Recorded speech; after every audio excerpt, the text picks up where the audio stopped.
them, and I will send them to, we'll ask the panelists to answer those questions. So sculpture racing, as you may know, was something that was started in Cambridge back in the 80s by a group that called themselves the World Sculpture Racing Society, and we got their blessing to continue their tradition in 2015. So we've been having 2 races a year. Our first race was at the MIT Museum, where we went around the building, and the second race was under the auspices of the Cambridge Arts, who were very accommodating of us and have kept being our sponsor for the last 5 years. We've also worked with the Cambridge Science Festival. We work with them in March. We have our project.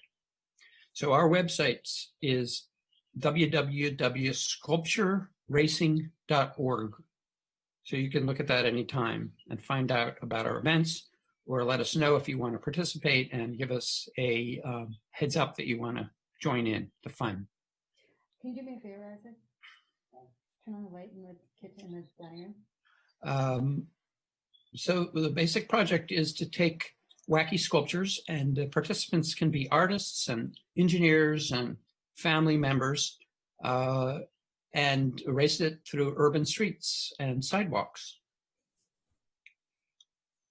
There's a lot of chaos. Sculptures break, they fall apart, as the people here can attest, having watched the sculpture races and participating in them. And we hope you can join us at some point for that. Daniel here on the, I guess everyone doesn't have the same view, or do they, I wonder? So in my view, I have Daniel at the top left. He is a long-term sculpture racer. And Dan, you want to say anything about your experience with sculpture racing? So I got involved in sculpture racing in 2015 with the reboot of sculpture racing. I understood that it had originally happened in the 80s, but in 2015, an artist by the name of Kim Bernard was working with our physics lab, our physics teaching lab, as an artist in residence, and we had a few meetings to talk about how we might put together a racing sculpture, and those meetings resulted in a sculpture called Sisyphus, which was a square-wheeled boat that sailed on tracks, wave-shaped tracks, and it was a physics demonstration, and it was a sculpture and a vehicle and all of these things in one. It was a giant project. We had a dozen people working to construct it and 20 people to crew it. And in the end, on that beautiful June day in 2015, we ran into a problem that we hadn't foreseen and ended up having to carry the whole sculpture as we raced it. So we came in dead last with 15 seconds to spare. That experience made me think that the next year I was going to make something as light as possible and go for the win. So I put together my own cardboard sculpture. Oh, beautiful picture. Gravicar on wheels. That's our model of the Sisyphus at the MIT Museum. Prototypes, we call them. It's a maquette. So in 2016, I put together a lightweight cardboard sculpture and ran it to win. And I'm the very, very proud owner of a first place in the speed category trophy. I've run I think I've run in 3 races and I've assisted in 1, and it's always a blast. And as you say, it's always chaotic. People getting in the way, people getting out of the way, and lots of sweating and laughing. Wait, here's that piece. Ah, yes, it was. Yeah, interestingly, that was a viral capsid. That was the apropos in 2016 that I would be making a gigantic virus sculpture. Yeah. Elizabeth Shanker and company. Can you tell us about your projects? Sorry, Daniel, did you? Yep, okay. I can give a quick summary. Thank you, Kristen, for having this and hosting this, particularly being creative through these unusual times and circumstances. It's nice to be able to continue to grow this project. I guess we started as a family project, I guess 5 years ago. We built a spaceship, and the kinetic piece of it is when you pulled it, it went in a circle, which as novices, we hadn't thought through if the point is to go fast. Centrifugal force is not your friend, because the faster you go, the tippier it gets. And it didn't take off, but I guess it could have if we had gone faster. Thank you, Daniel. From there, we built a bee, which was really fun. We had support from an artist, David Lang, who was so generous with his time and his studio, and really took me and my family under his wing to help us figure out how to create a winged sculpture. And obviously his work has a lot of wings in it, so it was really special to get his take on it. And I hope my version of it was a credit to him, not anything else. And then the piece that we entered this time was a whale. This is the 3rd year we've raced it. It's based on a kinetic mechanism that I discovered online, described by David Margolis, who's a kinetic artist in California and has done a lot of kinetic sculptures that are much more complex than this. There's actually one in the Science Museum in Boston if you ever want to see something. It's really beautiful. And what's amazing about this mechanism is it's able to take kind of motion and create something that appears very organic. He makes these pieces that look like a drop of water going into a pond, and you really see the kinetics of it, which is beautiful to me. And so we use that mechanism to move our whale. Here's a picture of my son Isaac in the festival last year, and we named our whale Blue, and she is orange. The first year we did it, we just got her to move, and that was a big accomplishment. The second year we did it, we actually made her talk. My husband was able to program between his phone and this Raspberry Pi, such that if you talk to the whale and ask the whale a question, the whale would respond in whale language. So that was really special. And this year, our goal is this idea that you're making something that's static move. You create a connection to it. It feels more alive. And this year, what we did is we used video technology to actually help you imagine that the whale, though we were pushing it in the park down the street from our house, it kind of using a green screen morphed into swimming in the ocean. And that was really kind of our next iteration of this project. So it's been really fun to have a creative outlet and work with my family and enjoy the warm weather. And we have several collaborators who have helped over the years. I'd like to give a shout out to Lily Martinez, who is my co-creator on this sculpture, and also Albie, who is our neighbor and a retired engineer. And as you look at the bicycle wheels, has made this amazing contraption that allows the the kinetics to work. And I could not have done anything but imagine this without his help. So thank you. And Lajos and Edwin. Oh, now Lajos, who is the second from the top on the right, Lajos Hader, is a co-founder of the Hader Harry's collaborative. Do I have that right? Well, usually it's been called Harry's Hader. I was perfectly happy with the second place, but I appreciate the promotion.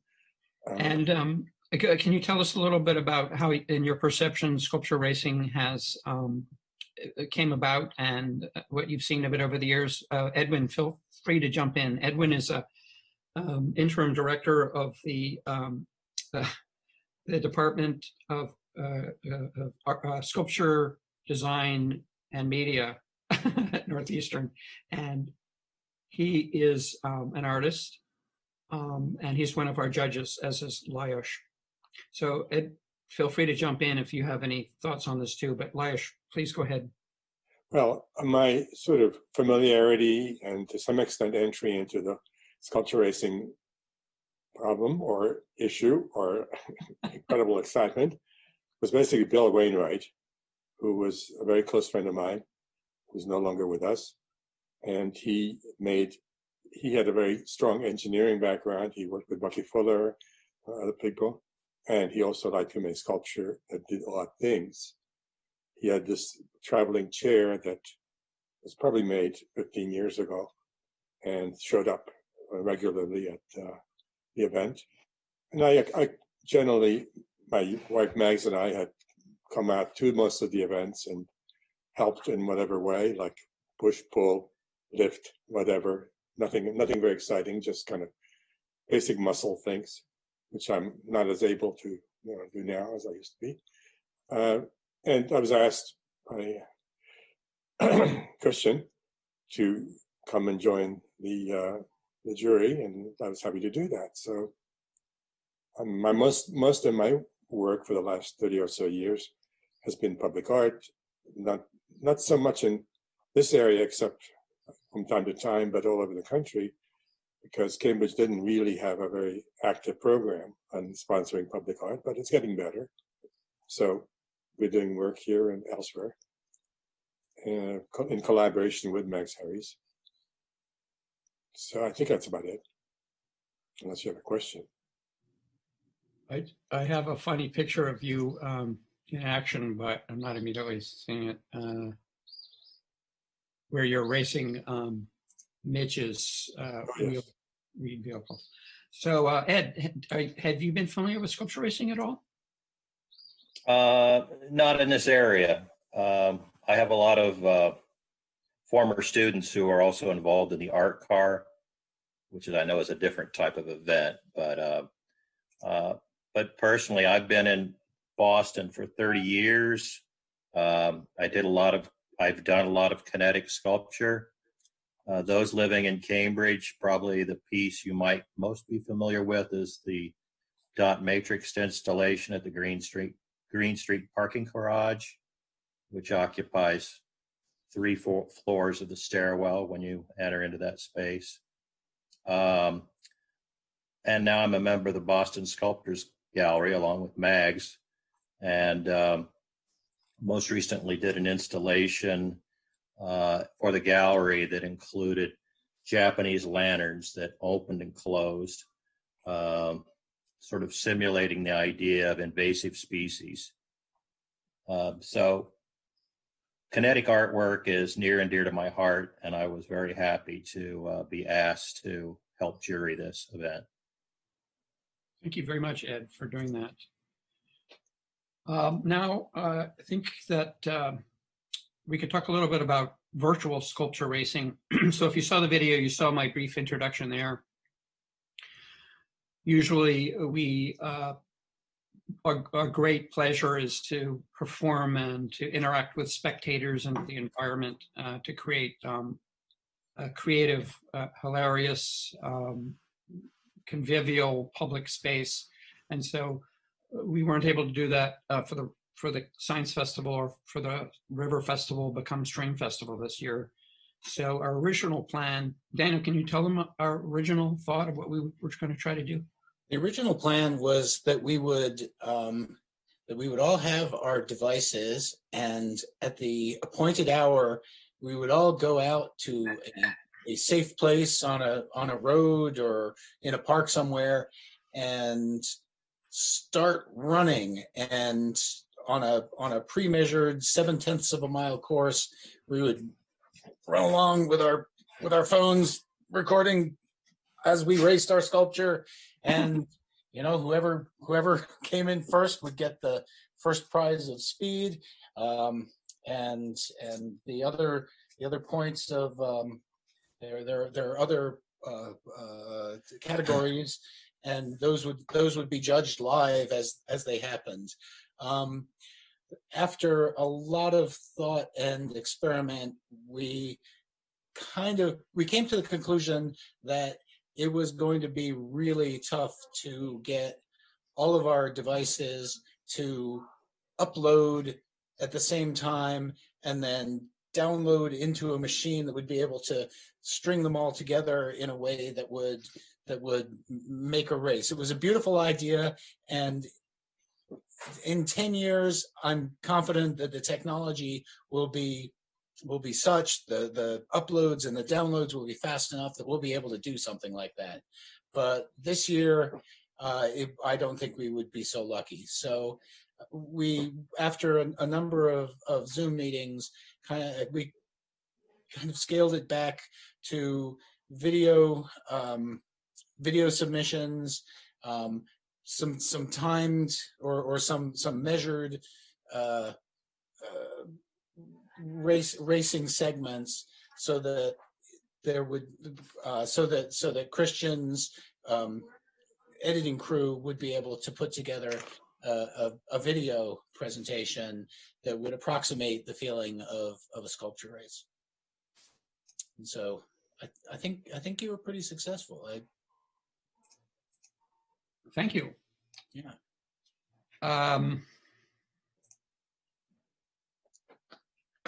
Hold on, let me click that so that I see what my next question is. Oh, no. So we're still just illuminating the concept of virtual sculpture racing. Oh, right? Yes. Right. So that was our desire. That was the means, the motive, and the opportunity. That was the motive, and the means failed with live videoing, and so we are here now, and that's an important part of what I want to address in this opportunity. So our thought was that we would solicit events from people who weren't necessarily videographers. So they did wacky events, and we had to come up with some categories that would stimulate their imaginations. And then they would video those events and send them to us. So there's a few levels here. There's the actual events, and there's the videos of those events. And then we took those videos and we tried to edit them together so to create a shared space. And I think that the last thing we should do in our next 15 minutes we have is to talk about how successful that experiment is and has been. But so the editors were Rock Lewis, Sam Helwig, and myself, and we did our best. So we created these videos. The judges, on the other hand, tried to look, which includes Lajos and Edwin, were to look at the videos and see through the videos to the events and more or less judge those insofar as it could be separated from the video. So that's all I can think of right now on that. Do you have any other, both Lajos and Daniel and Elizabeth were part of the planning to try to figure this out. Do you have any other comments on that? Well, I was kind of yes, I'm trying. I mean, it's been a short experience, really. I really got involved only in the last 2 days. I mean, we were involved before, but you only got to really see what we're looking at. And I think it was an interesting, I mean, just like a lot of this whole virus season teaches us lots of stuff, like what you can and what you cannot use out of your usual set of skills and resources. And it's limited. I mean, you discover that it's kind of like trying to judge a very three-dimensional, even four-dimensional, because there really is the whole idea of time and collaboration, and the whole way these things happen is that you reduce it to a picture, basically, a set of pictures, a video. And which means you really can only do so much. I mean, I owe an apology here to Elizabeth, because I never saw a close-up of your piece. I just saw it running by. And, you know, there was only so much that tells you. And being basically an artist of three-dimensional constructed things, I'm very aware how limiting that would be. And that's just what it is. So we did what we could. And some of the comments that at least I came up with were sort of ironic, because that's kind of what you do when things aren't really working out the way they're supposed to, but you're getting something. And so you kind of have to deal with that. And I mean, that's interesting in itself, even if it's limiting. So that's what it feels like to me, but it was very interesting.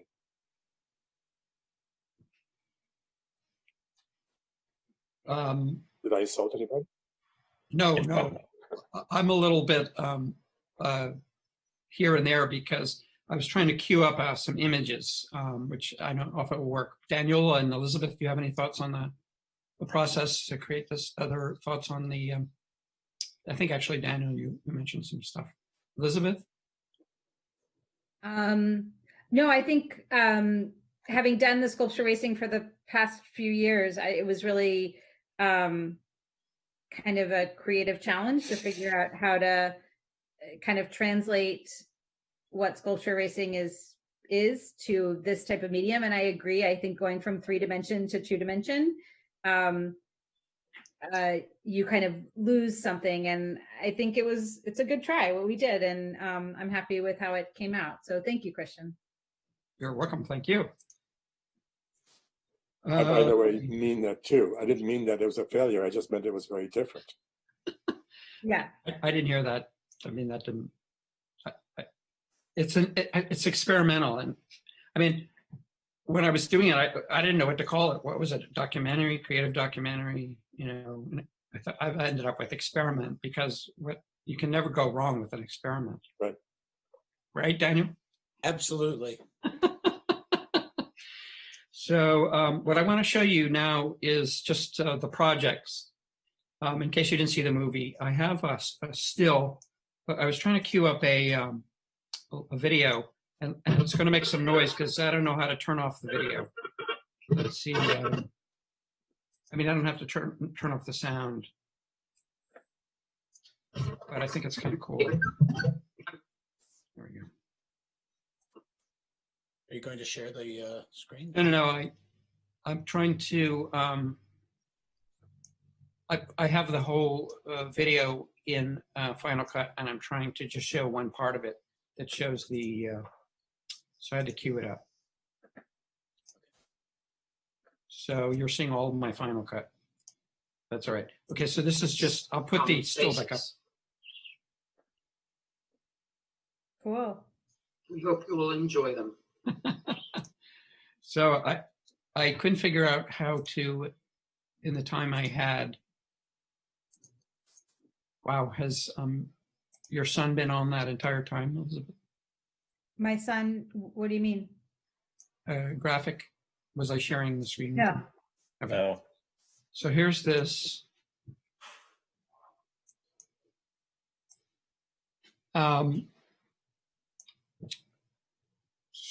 Let's see. Can we just leave this on the screen? Can spectators see us as well? Is what I'm wondering. Does anyone know?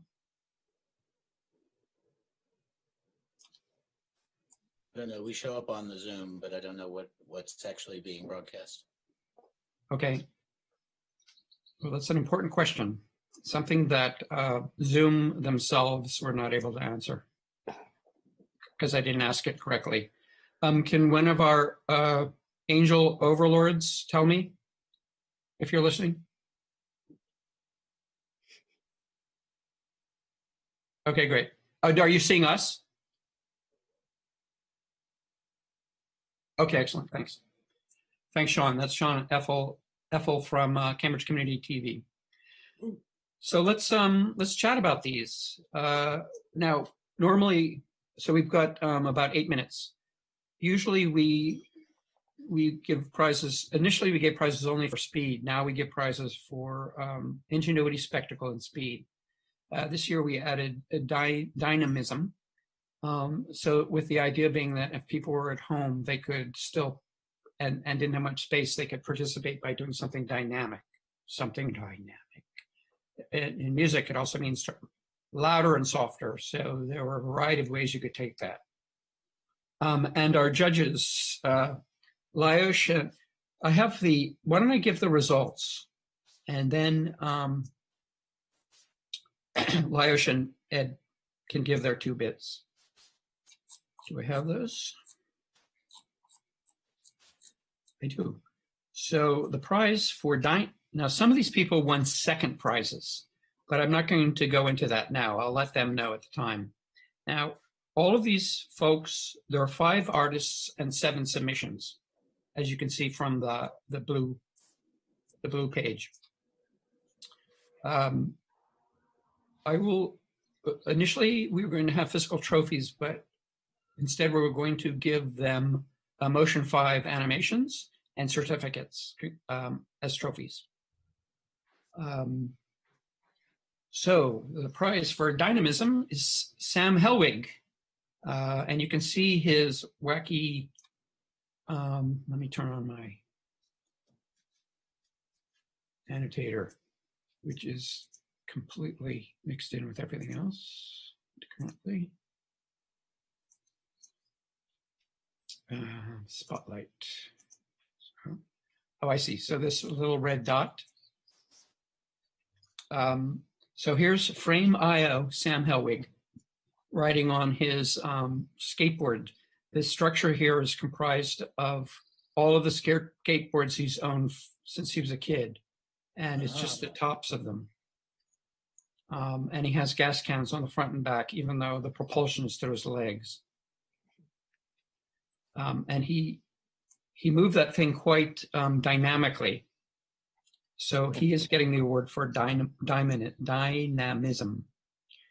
He had a steering wheel, and it was not attached to anything. I thought that was an excellent piece of the enactment. Do you want to weigh in, Ed and Lyosh, about what you said about why you awarded him this prize? Well, I was fairly literal in my definition of each of these categories. And so when I looked up dynamism, it talks about vigorous activity and progress. And if I think of any single entrant who was very vigorous in trying to get their sculpture to move, it was his sculpture, because I can't imagine even being able to walk after trying to get those skateboards around and down a hill and over stairs, and the gas can falling off the back. And it just seemed like a complete and total workout for him just to move that thing along. Indeed. Okay, so and Lyosh? Yeah, I thought that he was probably the one who was in most danger while he was doing his thing. That impressed me. The other one is that when he finally, after all that running around on that thing, he finally did fall off. He very gracefully got right back up and got on it. So those 2 things said, hey, that's dynamism. He's on it. Great. And then for, we have about 4 minutes left for speed. Oh, yeah. Spectacle. So the jurors selected Elizabeth, which is pretty cool. Elizabeth and company. Who's the company again? So Lily Martinez, Albie Simonis, and then my kids have been involved in building it in the past. So they are, so Michael, Isaac, and Caleb Frehawat. So I apologize. I should say that you and I got the spectacle Nice. co-awarded. Congratulations. Congratulations. So as you can see, Elizabeth created the Blue the Whale, and I created this Fluxus piece from the 60s called Calls, Canto 6 Letters. And I also created this narrativeless event with a plague doctor on Sugarloaf Mountain in Deerfield, which is actually this is the binoculars that can look out onto the terrain, covered by a plastic bag, so it wouldn't be ruined by the winter weather. And I put some costume features on it. And Elizabeth, do you want to say anything very quick about your creature? So yeah, no, I described it earlier. It's a whale, and yeah, we tried to make it extra spectacular this year by making it kind of morph into the ocean. So we were happy with how it turned out. Thank you Nice. Thank you for acknowledging our work. Laish, you had something funny to say about one reason that you. I mean, part of the irony of the day was that it was called blue and it was orange. Mm-hmm. Yes, that was. So that was interesting. And as I said before, I didn't really understand the mechanism and how elaborate and how interesting it was, because I could only see it as it was sort of running by from a distance. So that was limiting. And in terms of the plague doctor thing, yeah. I was fascinated by the fact that it was hard to tell when you're looking at which one of you was in charge. It could have been the other, yeah. I mean, the critter who was there could have been moving you as opposed to the other way around. So I thought that was pretty interesting. Yeah, that's right. Such a quiet after I say anything.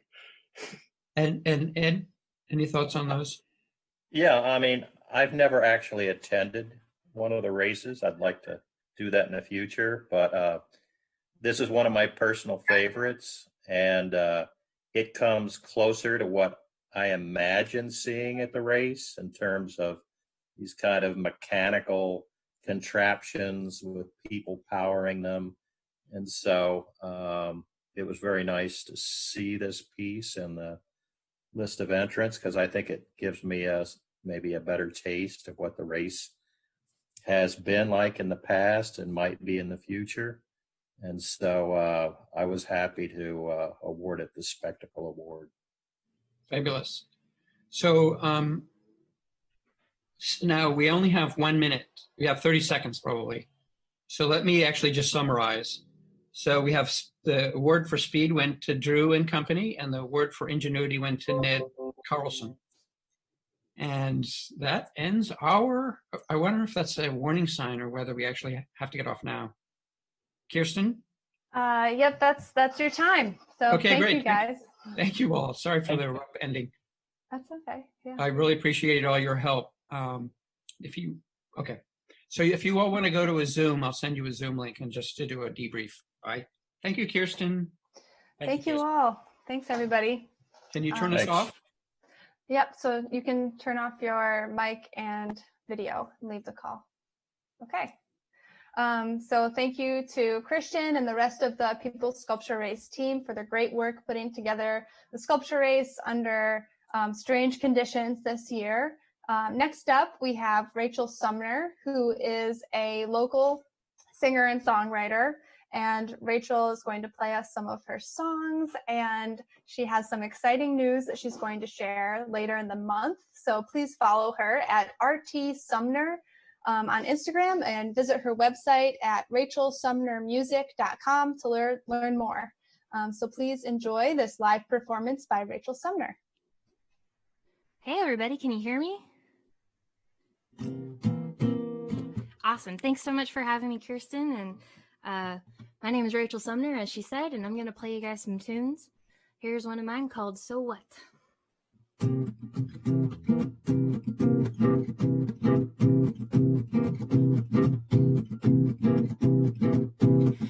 got your messages this morning and all the ones from yesterday. Yes, I saw you at the show and with no warning. Saw you with some new arms round your waist. Didn't take too long to get back to performing. Now you're acting like I'm the one who got away. I hope she welcomed the affection, the wine, the winks, the big bouquet. You never were one for discretion. Last night was a full-blown cabaret. But if she has your attention, why'd you look in that direction?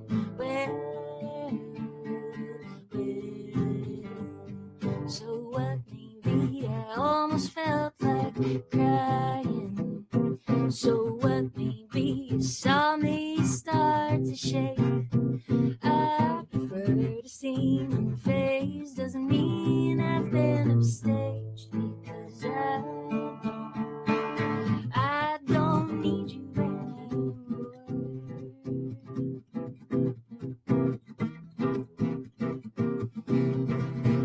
Now you're reaching out of the blue, and I can't help but wonder if you phoned her too. Oh, ain't it a shame when meaning's best construed? You assume that solitude, and I'm not over. You aren't looking for a friend, just fishing for a feud.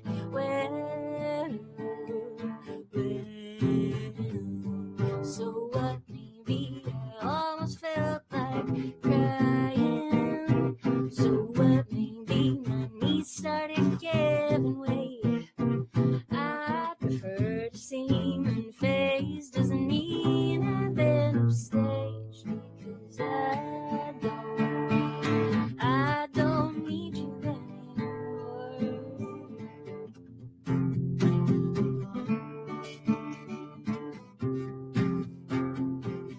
New flames come and old flames go. I burn brightly on my own. So what, maybe I almost felt like crying. Almost took the call when I saw your name, but I'd rather be alone. Leave your message at the tone, because I don't. No, I don't. Oh, I don't. I don't need you anymore.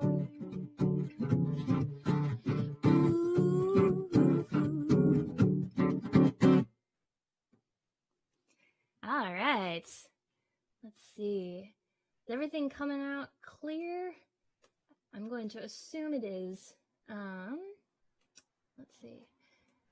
Hello, I am in my living room in Somerville, wishing that I could be outdoors with you all.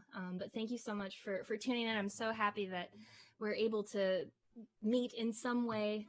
And I'm just so grateful for a community like this. Normally, there would be a passing stage going on, and I work at Club Passing, and so it's exciting to be able to represent Passing in this way. That was a song called So What. I'm going to play you another new-ish song of mine. This one is called The Last One.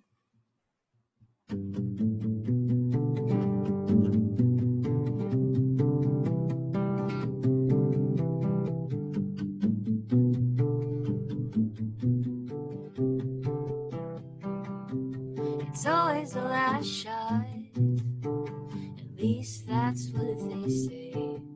I've been drinking too much, I got too much to do. It's always the last thought, it won't go away.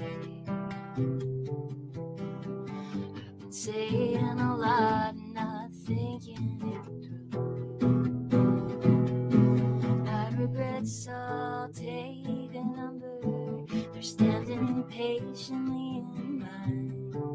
I tell them it'll never happen again. Till the next time, so fill my glass and shut the door and keep me spinning across the floor. Let's stay here in the shower.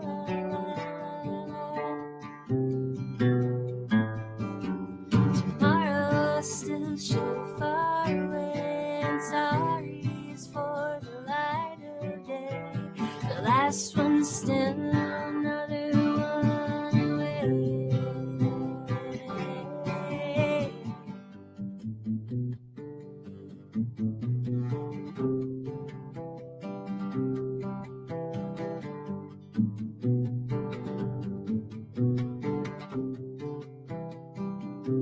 It's always the last dance that changes your mind.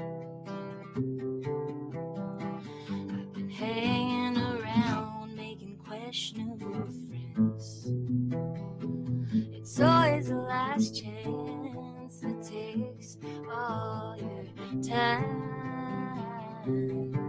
I've been burning my candles at all of their ends. My regrets all take a number. They're standing patiently in line. I tell them it'll never happen again. Till the next time, so fill my glass and shut the door and keep me spinning across the floor. Let's stay here in the shower.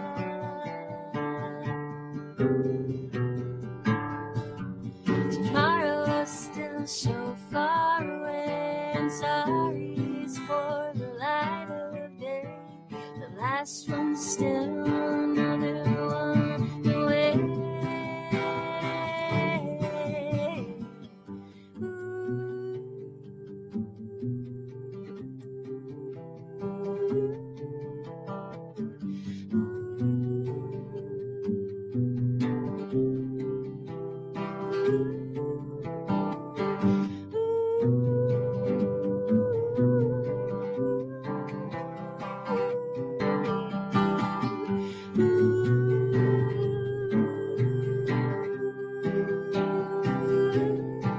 My regrets all take a number. They're standing patiently in line. I tell them it'll never happen again. Till the next time, so fill my glass and shut the door and keep me spinning across the floor.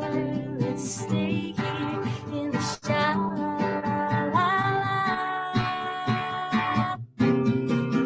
Tomorrow's still so far away, and sorry's just a word we say.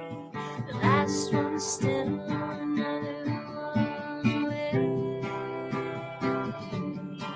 Oh, the last one's still another one away. Oh, the last one's still another one away.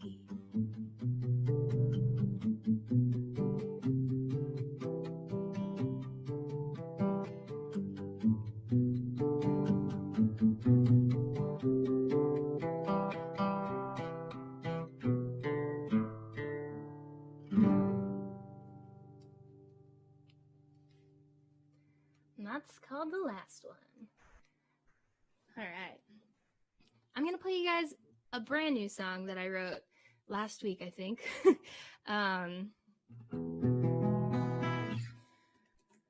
This is for anyone who's ever had a roommate that they really loved and were very good friends with. I've been fortunate to have some pretty good roommates in my life.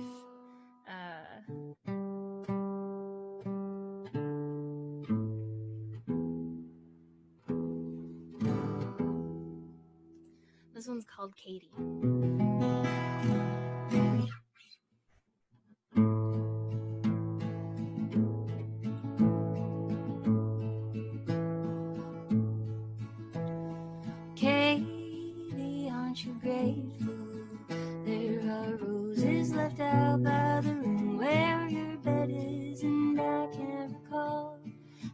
last time I saw you, my friend. You're busy, I'm sure, but your turn to run out for bread. Or Katie, is your plate full? You've got bills piling up on the table. I'll clear you a space and pour some iced tea. Oh, dearest Katie, come out, you can put it on me. Katie, it is shameful to let a day like today pass with the window shades drawn. There'll be time enough for the dark when the short day is done. There are chairs in the shed we can use to sit out on the lawn. Oh, Katie, Katie fell down where love just spread. I've been there.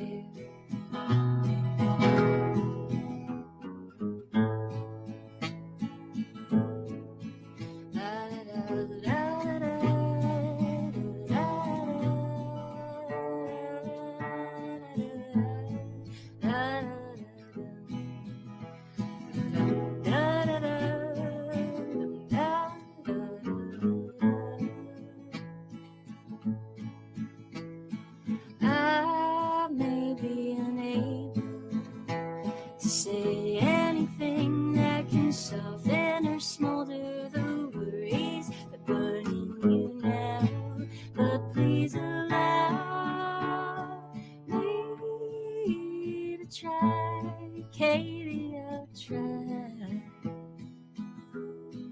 You know what they say about April.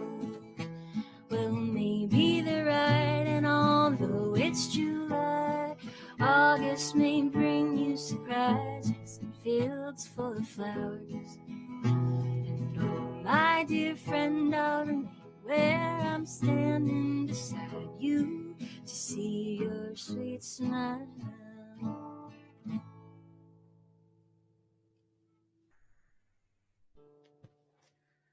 Brand new, hot off the press, Katie. For those who may just be tuning in, my name is Rachel Sumner. I'm a local singer-songwriter. I've got some music out. You can find it online at rachelsumnermusic.com. I've got very soft, nice t-shirts. They're green. They've got peacock feathers on them. They're very nice. And I've got some CDs. I've got an album full of cover songs, and an album full of originals, and some exciting news coming up that I'm going to announce this month. I can't announce it yet, but if you follow me on all the social platforms, you can find me Rachel Sumner, or sign up for my mailing list, rachelsumnermusic.com. You can keep up with me. I'm going to play one more tune for you guys, and I want to thank Kirsten again for having me on, and Sean at CCTV and Cambridge Arts Council. It's just amazing that you guys were able to have this. Thank you so much for including me, and thanks to everybody for tuning in.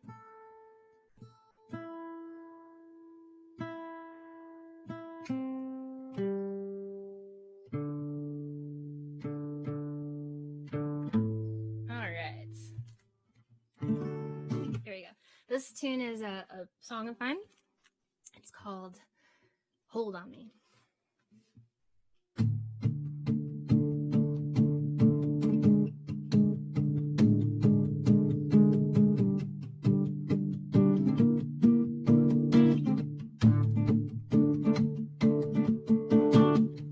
Waking up this early ain't easy to do. I just wanna keep dreaming of you. Every atom, every molecule inside of me, missing you like a fool. When someone says love, things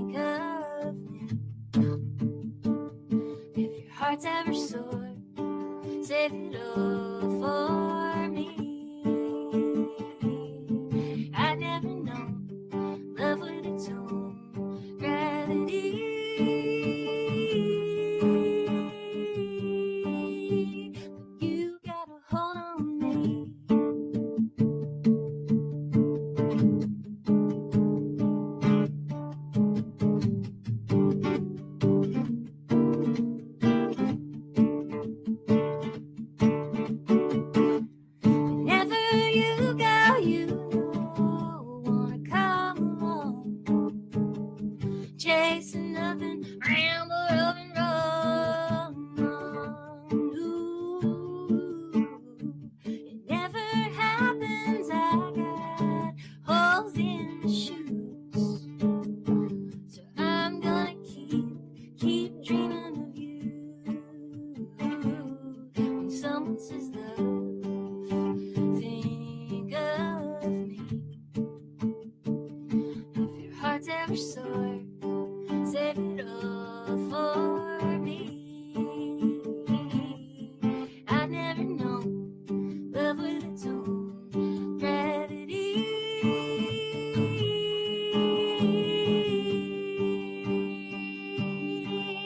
Believe me, it's sublime. Every turn, every time, send shivers all down my spine. Just to think, just to know that you're mine.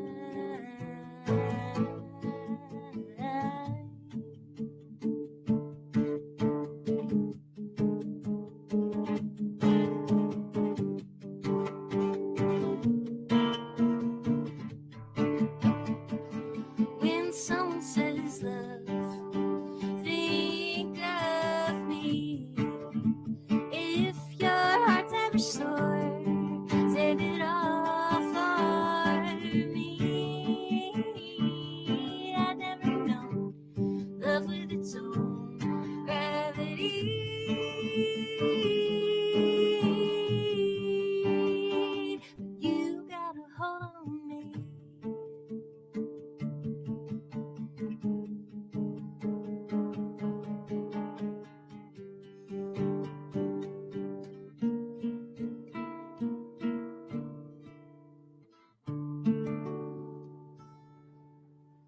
Thank you guys so much. I'm Rachel Sumner. Hope to see you guys later. Have a wonderful day.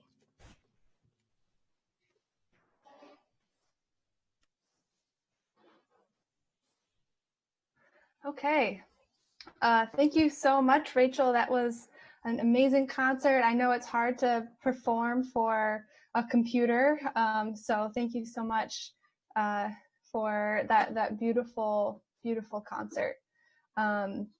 Up next, we have Abilities Dance, who will be performing a piece for us that they have choreographed for this Zoom format, which is pretty exciting. I wanted to mention too that you can support our local artist community who have been especially hard hit as part of the economic impacts of the global pandemic. So you can support them at the Cambridge Artist Relief Fund, at the Community Foundation, and funding from the City of Cambridge that would have gone to the River Festival has been allocated to support local artists. So in a way, the Stream Festival is supporting our local artists in a number of ways.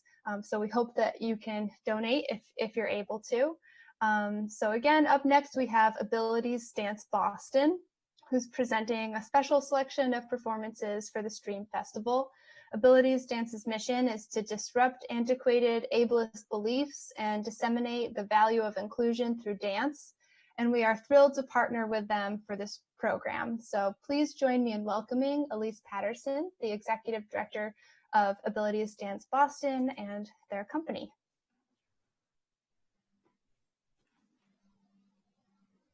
Hi, thank you for having us. My name is Elise Patterson, and I am the founder and director of Abilities Dance. And this company started just 3 years ago when I couldn't find a space for myself to perform. And since then, it has grown into this really great nonprofit that is all about pushing intersectional disability rights and increasing equity in our community, not just in the greater Boston area, but beyond. We have 3 different programs. Some of what you'll see today is part of our professional performing company with our dancers Lauren Sava, Lauren Compton, Cynthia Charles, Louisa Mann, and Shannon Stratton. And the music is composed by our director of music, Andrew Cho. And these artists and more create work and perform them all across the Boston area in various avenues, and really just hoping to push representation of who is allowed to be on stage and what bodies can do, and really just disrupt notions and create change in our community. We also have a community engagement program where we partner with different organizations like after-school programs, universities, financial institutions, a wide range of industries, and do movement workshops or lectures on disability culture, entrepreneurship, intersectionality, and more, and really try to foster conversations on how we can increase equity in our community, because it's always an ongoing process. And then we also have an emerging education program where we teach adaptive technique in ballet, modern, and contemporary, and try to train the next generation of dancers, especially disabled dancers in our city. I think that it's really a special time that we're able to perform here today, because with everything happening in our world, it's important to take note of what is happening, to find moments to express that, to, in this piece in particular, even though it was created a little bit before then, I think it's fitting that it is a piece about joy, and that joy can also be a form of resistance. And using that to really uplift and empower our community, especially our Black community, because not only are we a disabled organization, we're also a Black arts organization. And so empowering our community, and really pushing forward the intersectionality notion so that we're all moving forward towards justice. So I'm going to invite the dancers to jump on now. And after they perform, we're also going to have a couple videos from past performances, so you can see what we're like on stage as well. And I'll do a little improv and call it a day.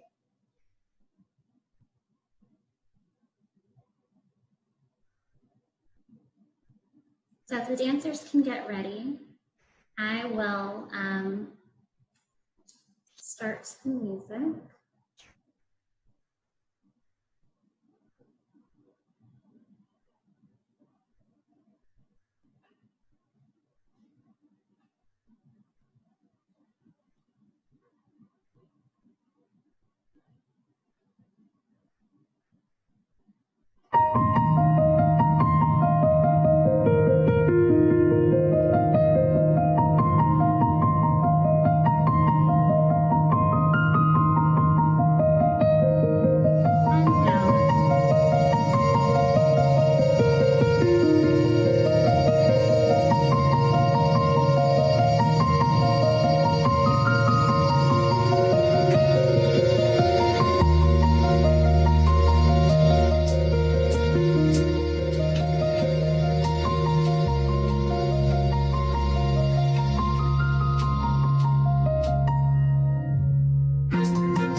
Thank you, dancers.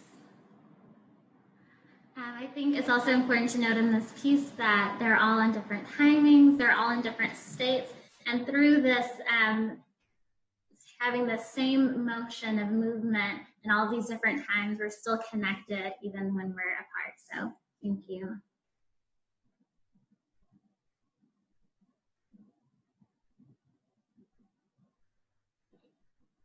All right, so next, if I'm able to, I'm going to show a couple pieces from our archive to kind of go back to our first year where we were performing at the Boston Contemporary Dance Festival with our former dancer Claire Wellens and our current dancer Lauren Zava, who were performing a piece called Boss Woman. And it was inspired by the story of going to a festival and noticing this really gorgeous blouse that had an image of Michelle Obama on it. And after talking with the woman about the inspiration from that shirt and how she creates this work that inspires women to be bosses, she thought that I was a boss and gave me the blouse. And so I created this piece in dedication of her and all of the boss women that continue to make things happen in our communities and beyond. So I will play that without further ado.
also important to note in that video, the music was composed also by Andrew Cho as well.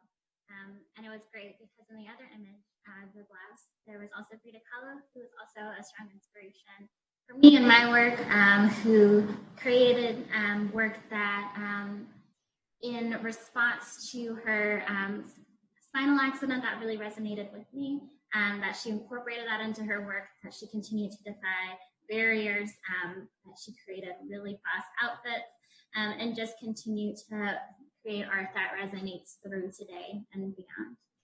So the next piece I'll show is actually from our most recent show, Cultivate, that was right before the pandemic happened. A piece is called Grayscale, and it was inspired by this time in life where we're kind of in this murky place where we don't really know what's going to happen, but we're going to go through that space and the trials and the connection within that time. The dancers in that piece are Janelle Diaz, Lauren Sava, and Jamie Desser, and the music is composed by Andrew Cho. Something new in this piece is that in most of our pieces, we incorporate audio descriptions, which are words that explain the movement for blind, low vision audiences to create that point of access. Because we're continually thinking about how we can include even more folks within our company and within our audiences. And it's important to note that the words are played over the music as a point of universal design so that we're all experiencing the same thing. And those words are also edited by our audio descriptions editor, Amber Piercy, who's a blind consultant to the arts to make sure they're of use to the community and no one is putting their assumptions on that work. So I will go ahead and play that piece now.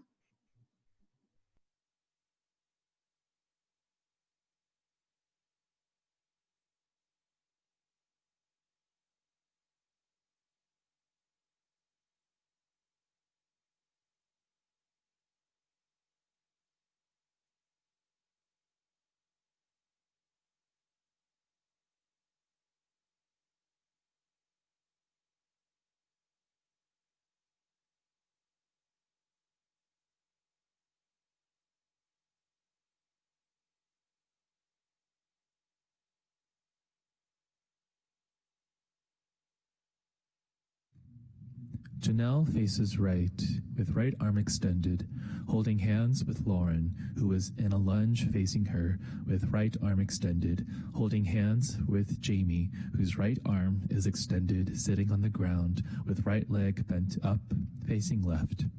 Janelle's chair has a light and dark blue costume on wheels and seat. All wear gray, black, and white tunic.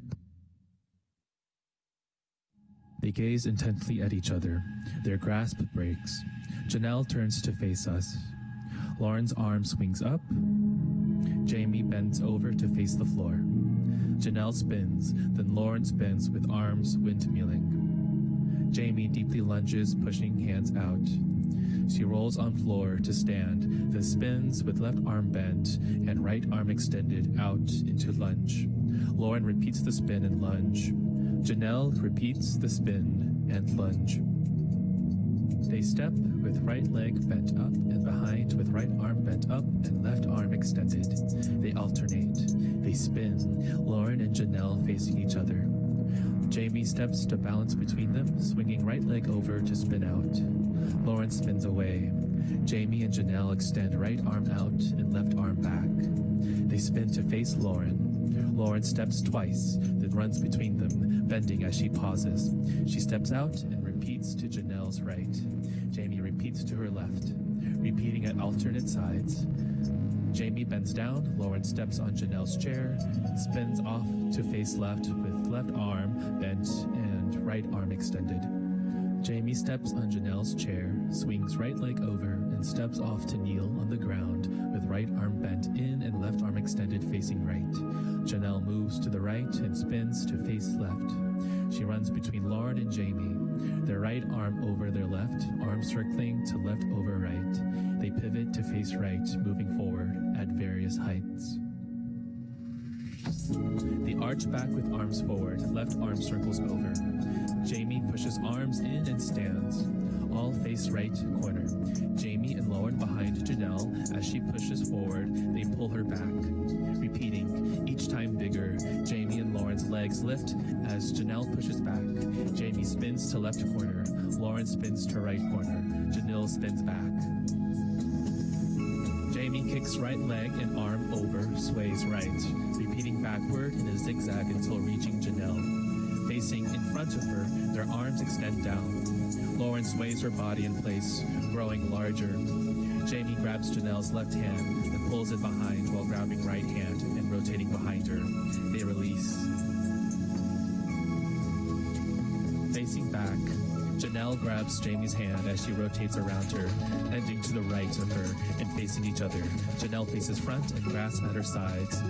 Lauren zigzags to the back, grabbing Jamie as they lunge facing left. They lean back and forward. Jamie falls to her knees. Lauren falls to her knees. They roll backward with legs extended, lay on chest. Their inner leg bends in to bring them sitting face right. Janelle faces left. Janelle's hands push forward as they roll on back, legs bent, and up to sit. Janelle circles backwards around them. Jamie stands, walking forward with arms and legs waving. Janelle pushes Lauren's head down until she rolls on her stomach to the front. Janelle circles around to grab her hand. Lauren stands. She lays on her side behind Janelle, on her chair with upper arm extended out. Janelle spins them twice, glancing down.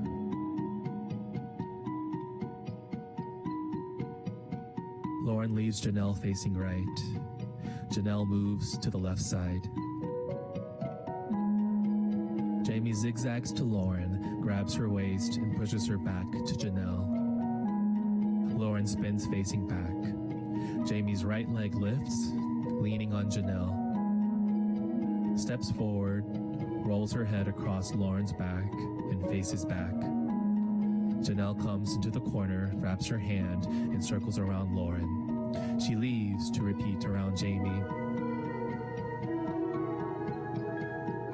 She pauses in center. All lower chests. All rise and slowly bend over. Jamie reaches out to the right and releases. Lauren grabs Janelle's hand and reaches left arm out with right leg extended.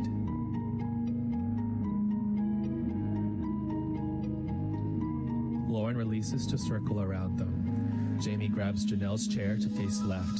Facing right, she stands on her chair and arcs back. Janelle grabs Lauren's hand and she climbs in front. Lauren faces out, arcing back. Lauren jumps off, arms windmilling, into a lunge with arms back facing left. Jamie repeats right. All face back. All turn front, turning left, bent leg. Jamie and Lauren deeply bend and rise. Right arm arcs over to face left. Janelle moves back. Lauren and Jamie cross. Jamie and Janelle cross inner arms and lean back in far left corner. Lauren extends one bent leg behind with arms crossed in upper right corner. Jamie releases and sachets forward in a zigzag, alternating extending bent leg with crossed arm. Lauren repeats, sashaying backward. They meet facing right with arms connected. Janelle runs through the center as they bend over at the waist. She reverses, repeating to Lauren's side as Janelle leans on Lauren. Jamie pivots to face left with right arm bent in and left arm extended. Lauren repeats to the right of her. Elbows touch, they lean back. Janelle moves in between facing front. Lauren extends leg out, leans on Janelle. Janelle kicks right leg over and around to sit and pivot. Jamie grabs Janelle's hand facing back and lifts as Janelle spins underneath and back. They pull each other looking up. Janelle pushes in. Lauren reaches up. Jamie reaches behind Janelle. Lauren swings leg around. Janelle circles around Jamie. Their gaze connected. Lauren faces back, bends backwards, right arm extended. Janelle between them faces back. Their hands circle each other as they move towards the left far corner at various heights. Jamie crawling. She stands and faces front. Then Janelle. Then Lauren. Left arm bent in, right arm extended. All bend over at the waist and roll up. Jamie lunges to the left. Janelle follows. Lauren follows. All spin to the right. They begin circling around the stage in various directions. Janelle pauses at the back facing front. Lauren leans on her facing back. She spins out, both arc right arms looking to the left. Lauren moves to Janelle's right. Their arms cross and rise. Janelle pushes out to face Lauren. Lauren lowers to sit on knees. Their hands circle each other. Jamie sways side to side to the right, arms extended out. Outer arms cross as they rise, then fall to face front. Arms break as they face each other. Lauren kneels. They resume circling arms. Jamie kicks left leg and arm behind her. She spins, rolls to the ground, stands. Kicks left leg behind her. Arms rise and body rolls. Drops to the ground into a plank, then stands. Right arm and kick behind her. She hurriedly repeats the sequence across the stage in different directions. She falls to her side in front of Janelle. She sweeps her legs to the left and faces Lauren, reaching her left arm out, leg bent, resting on right hand. Lauren rolls up to stand and lunges with right arm extended back to grab Jamie's and right arm extended to hold Janelle's left hand. Janelle pushes back, looking into Lauren.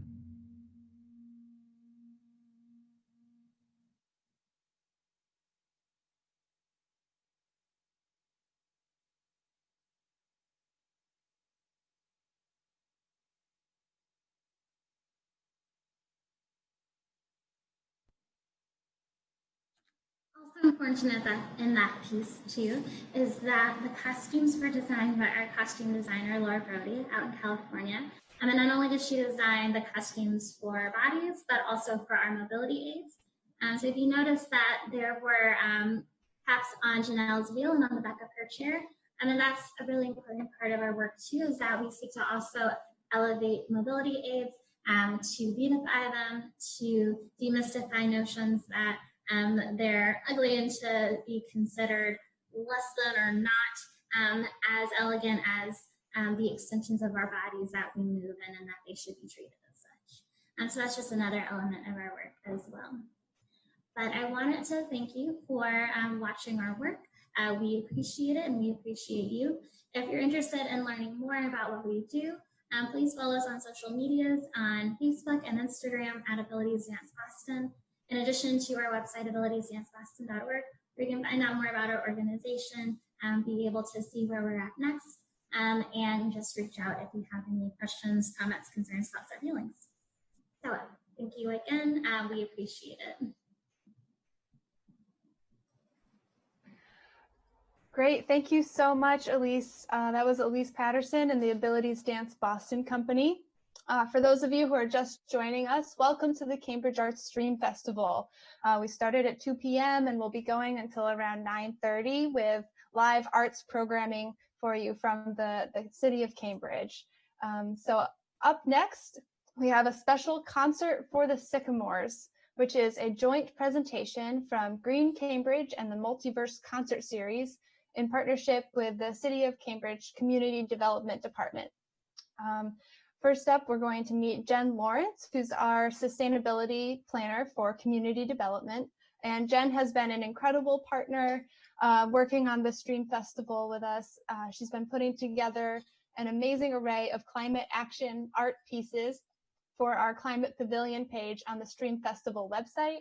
And she's worked with Stephen and from Green Cambridge, Stephen Nutter from Green Cambridge, and David Ibbett of the Multiverse Concert Series to make this next concert possible. So please join me in welcoming Jen Lawrence, our sustainability planner from the Community Development Department of the City of Cambridge and the curator of the Climate Action Pavilion for the Stream Festival. All right.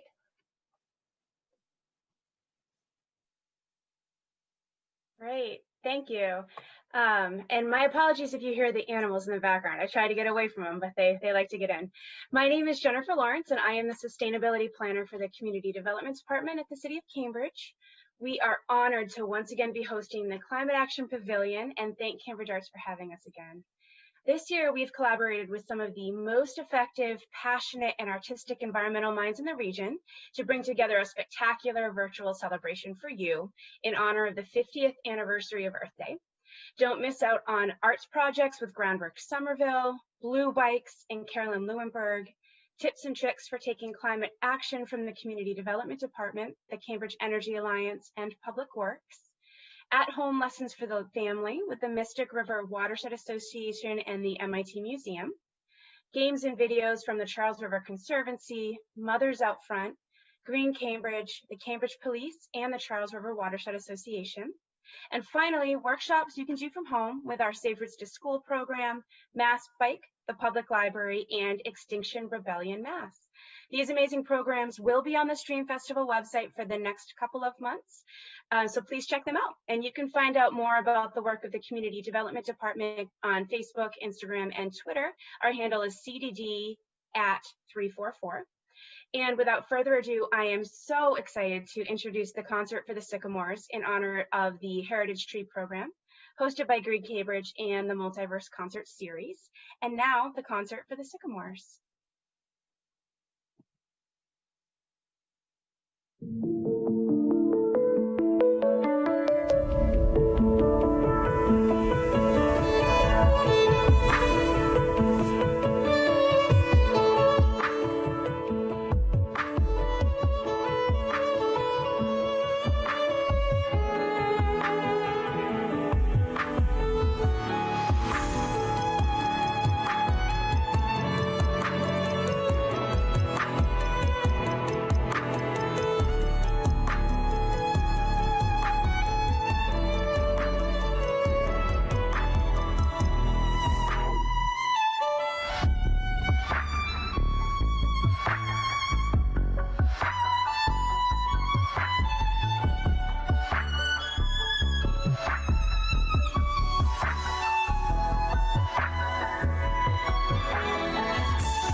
Hello, my name is Quentin Zondervan. I'm a Cambridge City Councilor and also a board member of Green Cambridge. I hope you're enjoying this wonderful music. I've been involved with Green Cambridge for almost a decade now, starting in 2011, when I helped revive the organization and served as the board president and acting executive director. And today we are celebrating the sycamore trees. And growing up in Suriname in South America, I was surrounded by the rainforest and always had a sense of the overall ecology that we are part of and how everything is connected to each other. Here in Cambridge, we have our own version of ecology. And of course, in this particular moment, we are all aware of the racism and the violence that is being perpetrated against Black Americans and many people in our society. And these things are, again, interconnected. When we can't breathe because of oppression, because someone is choking us, we also can't breathe because of pollution. Injustice is expressed in many ways and gets built into our urban environment, even here in Cambridge. The power plants that spew the pollution get placed in the Black neighborhoods. The trees are not planted in the Black neighborhoods. The flooding is allowed to proceed unopposed in the Black neighborhoods. Now, of course, we are taking action on all of those things in Cambridge and elsewhere, but it's not enough. And trees are a particularly important part of our urban ecology and present an opportunity for greater justice. Trees bring peace. It has been studied and shown that trees can reduce violence and even reduces car crashes because of the impact that the presence of trees can have on our well-being. Many years ago, when I was in California on a very hot day, I walked out of a parking lot and into a grove of eucalyptus trees, and I could feel the cooling and the calming of the presence of those trees. It was really a transformative experience for me in understanding how important it is to have trees in our urban, dense, asphalted environment. So as we celebrate our trees today with this beautiful concert by David, let's remember that the trees give us life, not just through the oxygen that they make, that we breathe, but also by providing us with shade, with active cooling, with flood protection, with carbon storage.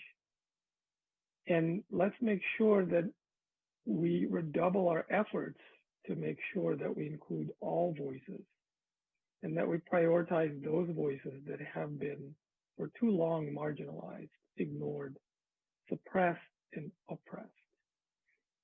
Let's redouble our efforts to root out anti-Black racism and criminal injustice from our society so that we can live in peace, in dignity, in community, supplied and supported by the earth and the sun, because we are all part of that beautiful ecological system.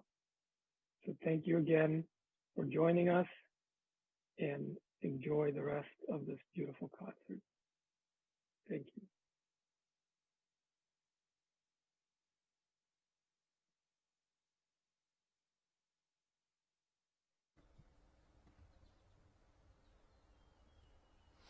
Hi, I'm David Ibbott of the Multiverse Concert Series, and we're honoured to be here, part of this event to celebrate the ecology of Cambridge, beautiful trees that we still have to enjoy.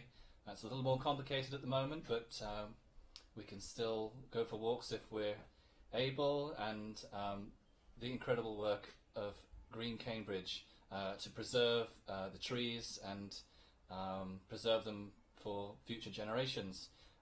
We were able to do this event outdoors last year, and we were able to raise some funds for Green Cambridge and celebrate the wonderful Sycamores. And we didn't think we would be able to do it this year with all the challenges, but somehow we've come together at the last minute. I'm so glad we're here to just take a moment to reflect and appreciate the ecology and the wildlife that we have, and think a bit about what we can do to preserve it for the future. And Stephen Nutter of Green Cambridge will talk to you about that. So that first piece, Sycamore Life, was a sycamore sapling growing up, time-lapse by a British time-lapse photographer Neil Brommell. We made that last year to raise some funds for Green Cambridge. And the next piece I'm going to play you is called Water Romanza. So it's a piece about water, but it's not just water on Earth. It's part of a project we're doing with Multiverse Series. We're all about science and music. That's our passion, and that's those are the events that we put together. Sometimes it's ecology, and we've looked at climate change from various angles, and coral reefs and coral bleaching, which is a sad story in many ways, with a few glimmers of hope. But this is part of Octave of Light, a program we're doing, an album that's coming out next year about exoplanets. And the basic idea of the album is that we can see what is going on exoplanets. In the last decade, we've been able to learn that not only are there thousands and thousands, a huge diversity of worlds out there beyond our solar system, but not only that, we can see what's going on. We can take the dot of light that a telescope collects and tease it apart to reveal the colours, and those colours can tell us what's there. And this first piece is taking the electromagnetic spectrum for water in the atmosphere, in the infrared, and the concept of Octave of Light is to take those colours and map them into musical notes. So water vapour comes out, if you move it down by about 40 octaves into audible range, it comes out like this.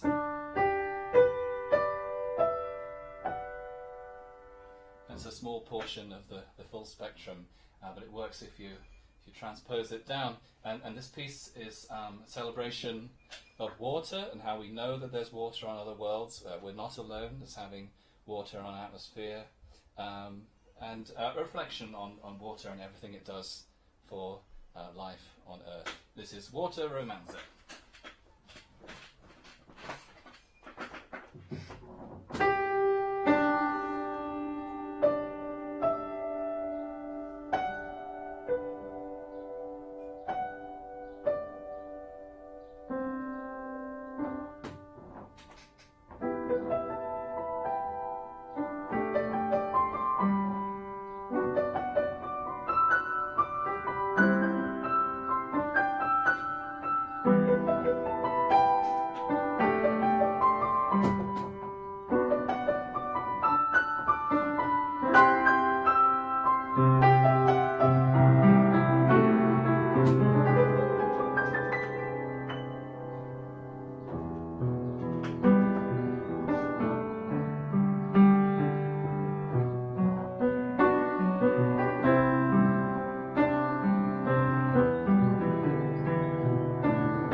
Thanks, David. That's a really good reminder that we're not alone. We have each other. It's all we have, actually. Green Cambridge works to create a more sustainable city and to protect the environment and for the health and safety of all. This is our mission. We cannot have a sustainable city without prioritizing being a just and equitable city. I'm Stephen Nutter, and I've been part of Green Cambridge for about 3 years now. We believe that some of the best community building happens outside, where we can repair relationships between us and with our local environment. So we focus on bringing people to our farms in East Cambridge and Riverside, growing our urban forest, stewarding our urban wilds like the alewife, and celebrating our local environment with kids through our wildlife arts program. And just a note, you can enter your drawing. So you can go outside and make a drawing of a bird or a tree or a bug or anything you like, and enter it, if you're school age, enter it at greencambridge.org/art challenge. And you can win prizes. That's a program between us and Cambridge Local First. Cambridge is made up of 4,000 acres that we all share.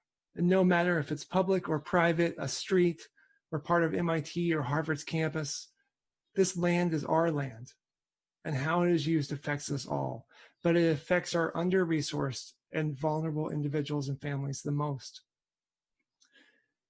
The COVID-19 crisis exposed some really long-standing vulnerabilities in our economic and health and food systems, including here in Cambridge. And the latest episodes of police brutality across the country has put a spotlight on the deeply ingrained fractures and privilege that stretch past 400 years that we all still live in. It's this broken relationship that is often reflected in how we value and we treat the environment. And as our climate changes, repairing these vulnerabilities and relationships is critical if we're going to adapt to a hotter future here in Cambridge with 2/3 of the land affected by sea level rise. So we're working on this today. We're building gardens across the city. We're working with the school system and out of school programs. We collaborate with the city and the state to make positive change in this 4,000 acres of our world. And we want to reallocate more land for people, for growing food, for housing that is affordable to purchase so that people can build wealth in their families, and for space for kids to roam. I invite you to join us at and learn more at greencambridge.org. And thank you, and enjoy the rest of the show. And thank you for all that everyone has done. Thank you.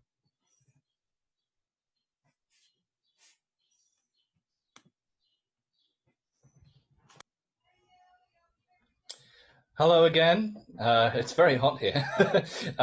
We're having a wonderful time adapting the programs that we do for streaming. It's a challenge. I mean, the whole of the arts community is trying to learn Zoom and all the other platforms.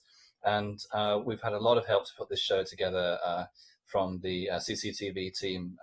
Thank you so much. So I'm going to introduce our final performer for this segment, Beth Sterling, soprano. She's going to sing another song. It's from our Exoplanet project, Octave of Light. This one is about trees, trees on other worlds, that is. It might not be as far-fetched as it sounds.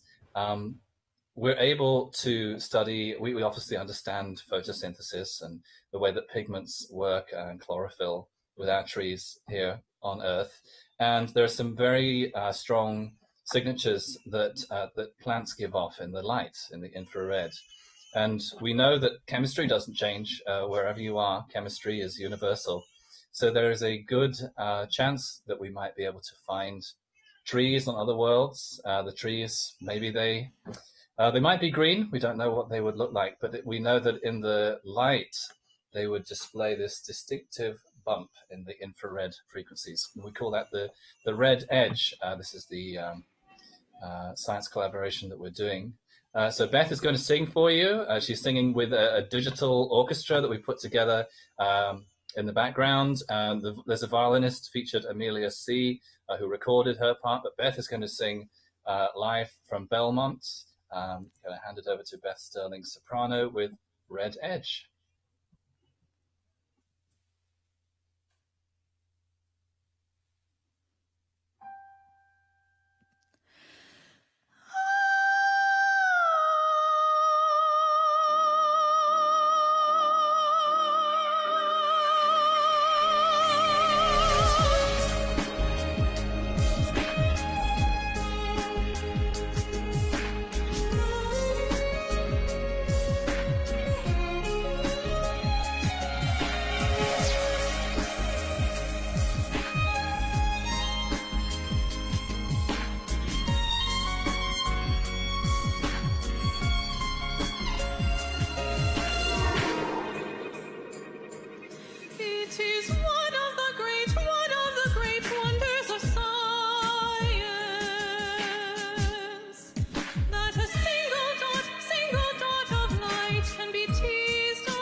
Thank you so much, Beth.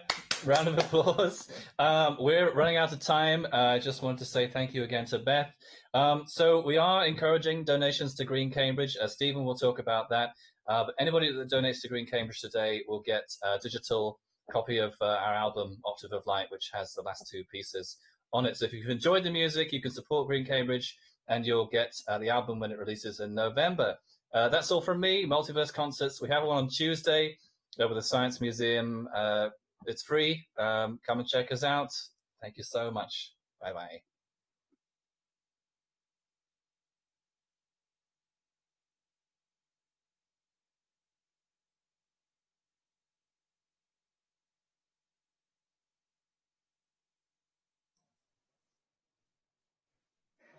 Hello, welcome back. That was an incredible concert. Let's see if Stephen, did you have more to add?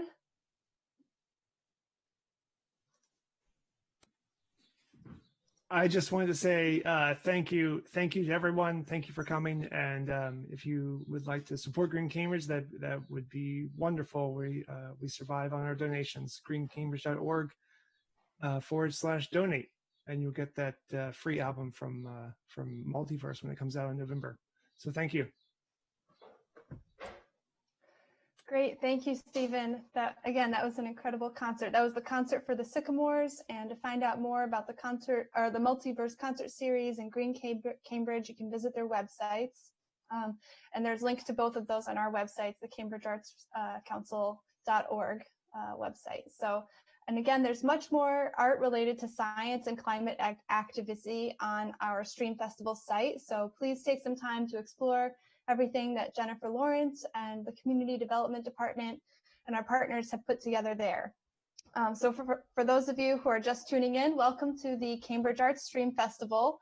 Up next, we have our annual River Festival Poetry Tent, reimagined for the virtual platform of the Stream Festival. So we've partnered with Cambridge poet extraordinaire Jean-Dany Joachim, who has brought together an incredible lineup of poets. And I don't want to take up too much of their time since I know they have a lot of poetry to read for you. So please join me in welcoming Jean-Dany.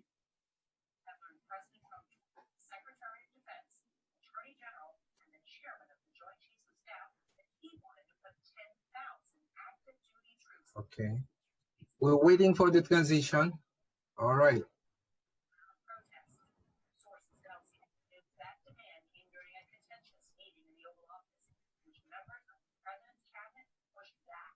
Kirsten, if you're still there, there's a voice over us. That sounds like it's something that's probably in the background of someone's mic. If somebody else could mute, if everyone could mute their microphones who's not It speaking looks right like all my friends have their mic. Okay, the sound is gone. All right. Greetings, Cambridge. Greetings wherever you're watching us, you're looking at us. My name is Jean-Dany Joachim. I am honored to present to you the Poetry Tent. The Poetry Tent is this segment of the Cambridge Stream Festival. First of all, I would like to acknowledge the current movement in the country to challenge inequality and racism. More than ever, every voice matters. More than ever, every vote will matter going forward. Please, wherever you are in this country, do your part. And now for poetry, get ready to enjoy a great lineup of wonderful poets friends from Cambridge and beyond. And they will be reading for you in the order that follows: Rhina Espaillat, Martha Collins, Lloyd Schwartz, Toni B, Doug Older, Mary Buchinger, Fred Edson Lafortune, Hilary, Sallick, Fred Marchant, David McCann, Jackie Morton, Loga Lucio, and Fred Brown. So, a little bit of logistic.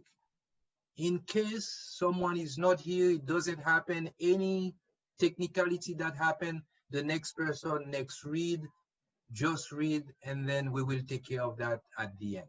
So now, ladies and gentlemen, from wherever you are in the world, in Cambridge and beyond, let's enjoy some poetry. And welcome Rhina Espaillat. Where is it, my dear Rhina? No está. ¿Dónde estás tú, Rhina? No está. Entonces, Martha Collins, it is you. Welcome. Unmute yourself, and life is good.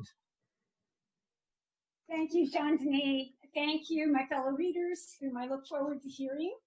And thank you all for being here. I'm going to read two poems. The first one has an introduction. Some years ago, the late Jake Adam York began a project of visiting in person all of the sites where martyrs of the civil rights movement were killed, and later writing poems about them. When Jake tragically died at the age of 39, the late John Tribble, who himself died last fall at a younger age than he should have, proposed that poets join in to complete Jake's project by visiting the remaining sites and writing poems. So when my church, Old Cambridge Baptist, went on a civil rights pilgrimage 2 years ago, I looked at our itinerary and I looked at the list, and I decided I would visit and write about the site in Philadelphia, Mississippi, where Luther Jackson was murdered in 1959, and where, more famously, 3 civil rights workers were arrested 5 years later before being murdered. Jackson's story, virtually unknown, is eerily similar to that of Philando Castile, who was murdered in Minnesota, very close to where George Floyd was murdered on May 25th. Rehearsal, Philadelphia, Mississippi, Luther Jackson, 1932 to 1959. A block from the county courthouse with the Confederate Soldier Memorial, past the jail where the civil rights workers were held while the Klan assembled in '64, down Bird to Oak to Water to Pine, past magnolias into sweet gum catalpas, into this dead-end cave of trees where he parked one night with a girl and passed out, and Officer Rainey found them and ordered him out of the car and pushed him out of sight of the girl, who heard 2 shots and heard Rainey say, "Come down, I think I'd have killed up." And then the coroner's jury said justifiable homicide, and Medgar Evers requested an investigation, but the Justice Department said no violation. And 5 years later, they accused Rainey and 20 others of conspiring to kill the civil rights workers. But 3 years later, Rainey himself was acquitted. And 50 years later, the FBI reopened the Jackson case, but found no police, no county records, just newspaper files and relative stories. And anyway, Rainey was dead. Of course, I couldn't have been that girl. But if I'd been the white girl I was, and lived here and read the papers, would I have questioned justifiable? And if I'd been here 5 years later and read about the civil rights workers, and decades later when Michael, Eric, Tanya, Philando, and all the others, could I? Can I imagine myself in that car at the end of this dead-end street where a man was ordered out of the car and the girl who was with him, who was not me, cried, "You have killed him for nothing."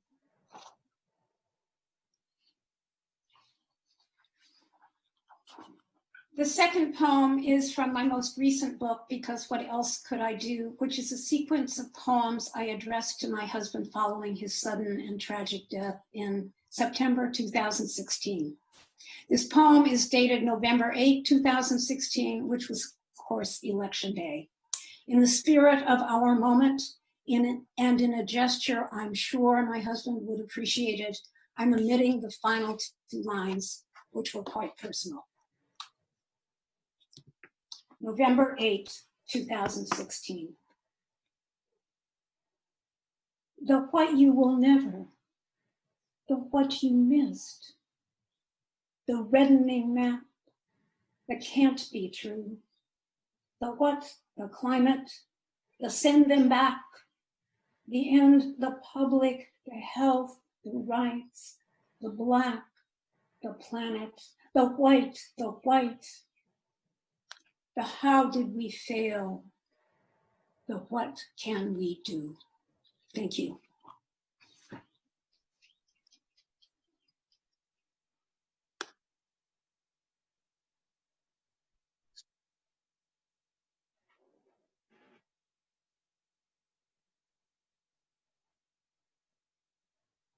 We can't hear you, Gene. I was mute. Okay, good. Can you hear me now? Yes. Yep. Okay, the way we go forward, for example, we know that after Martha, it is Lloyd, and then Lloyd, you know who comes after you. So after the person reads, the next person just comes. So we can read more and talk more until more people comes at the end. So thank you. Let's continue that way. Okay, so Rhina isn't here yet? I will call her to find out because I was on the phone with her before we started. Okay. But nevertheless, let's continue. She can always read at the end. Okay. So I guess I have to say now for something completely different. After Martha's powerful and heartbreaking reading. In challenging times, we can turn to poetry for wisdom, but wisdom doesn't always come in the form we expect. So I'm going to read one old poem that in some way seems more relevant in this crazy situation today than it did when I wrote it.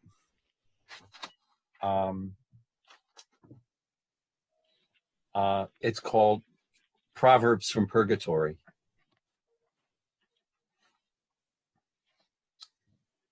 It was deja vu all over again.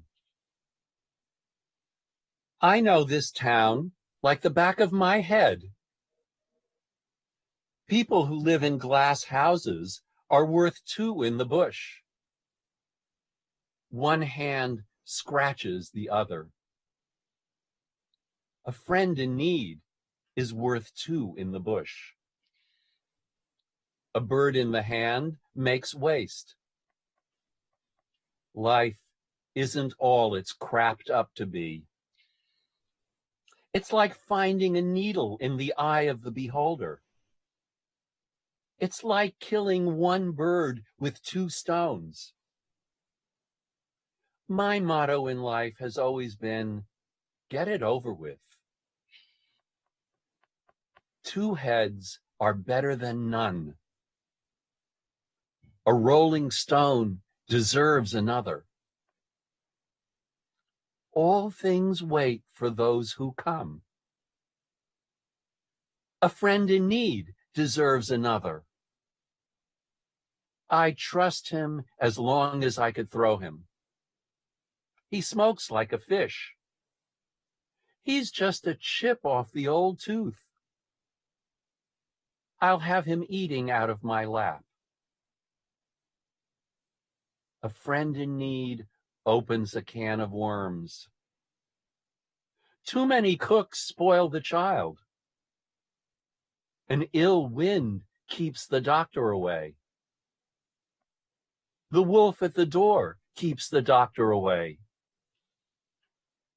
People who live in glass houses keep the doctor away. A friend in need shouldn't throw stones. A friend in need washes the other. A friend in need keeps the doctor away. A stitch in time is only skin deep. A verbal agreement isn't worth the paper it's written on. A cat may look like a king. Know which side of the bed your butter is on. Nothing is cut and dried in stone. You can eat more flies with honey than with vinegar. Don't let the cat out of the barn. Let's burn that bridge when we get to it. When you come to a fork in the road, take it. Don't cross your chickens before they hatch. Do not read this sign. Throw discretion to the wolves. After the twig is bent, the barn door is locked. After the barn door is locked, you can come in out of the rain. A friend in need locks the barn door. There's no fool like a friend in need. We've passed a lot of water since then. At least we got home in 2 pieces. All's well that ends. It ain't over till it's over. There's always one step further down you can go. It's a milestone hanging around my neck. Include me out. It was deja vu all over again. Thank you.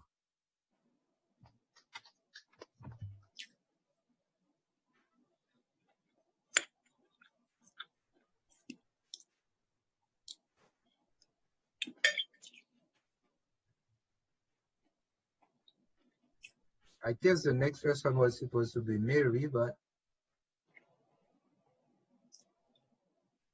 all right, because of this moment of quietness, so Rhina. Yes, here I am. ¿Estás lista? Cambridge is ready.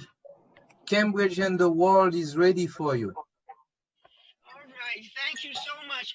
They sent me to another meeting where a wonderful singer was singing, and they insisted that I listen to the end, and then they finally sent me to the right meeting. Okay. All right, I'm very glad to be here. I'd like to begin with some poems about common human experiences. Now, this is one that I've had a lot, and it's wondering who would I be if I had been born to some other person, some other family, and under other circumstances. What would it feel like to look in the mirror in the morning and find another face looking back at me? This poem is called Halfway. Can you hear me? The sound isn't great. You're muted now, Rhina. Rhina, you need to unmute yourself. I did, yes. Okay. You can move your microphone a little bit closer to your mouth. Voila. This is called Halfway. Okay. Halfway between from and to, where strangers and familiars meet, a woman that I not quite know boarded a train and took a seat. We faced each other knee to knee. The landscape as it flickered by was first a blur, a house, a tree, and then a hook from eye to eye. And each, admonished by the hook, which only for an instant deigned to find the other wanting, took refuge in the calm she feigned. Where would each be at journey's end, wearing her days like chains or wings, those nights the other would not spend like heavy, costly, careless rings? The woman I am not, but might, if not for chance, once have become, stepped out into the failing light, halfway between to and from. And here's another common experience. which is going for medical exams. I've been doing a lot of that lately. Now, this happens to be an echocardiogram, and I always wonder why the machine talks to you. The machine, when you do an echocardiogram, keeps saying, "Oh, wow, oh, wow." So here it is. What joy it mimes in tireless repetition, the heart mugging its echocardiogram. Oh, wow, from secret mouths. Now the technician refocuses and shifts the scene I am, shows me which is the mitral valve, whose touch, not quite across the current, lets the flow feather back on itself, but not too much. Take a deep breath and hold it. Let it go. How jubilant! This cheering no one hears. Astonishing bewilderment. The heart rehearses day to day, and all its years, gossip relayed to every waiting part. And over such stale news, from birth to now, as drawing breath. Oh, wow, oh, wow, oh, wow. You have to be really enthusiastic to be an echocardiogram. And here's another common dream, which is dreaming about the dead. I'm so old, I'm going to be 89 on my next birthday, that I have a lot of people on the other side, and I have a lot of dreams about them. So here is one about my late husband, who was a sculptor and a painter and loved to live in the basement with his clay and his pots and his things. And this is called Morning Dreams. And it happened after I had begun to get used to being alone in the house. You're in my morning dreams routinely now, busy again, just as you always were, skimming the New York Times with furrowed brow, snacking, scooping out hummus with a knife to spread on crackers. And then off you go, thumping the stairs with those paint-speckled shoes. I'm trying to catch up, but being you, you're rushing, with so much still left to do and no more time. Though I don't think you know, and just as well, that you've run out of life. There's nothing to be gained. Who needs such news? With arms at work, their curly golden fur sprinkled with sawdust and a smear of clay. What a perfect beginning to the day. And I'll continue with another dream, but this one was about a slightly different character, somebody that I know much less than I know my Alfred. And this is called Just Stopping.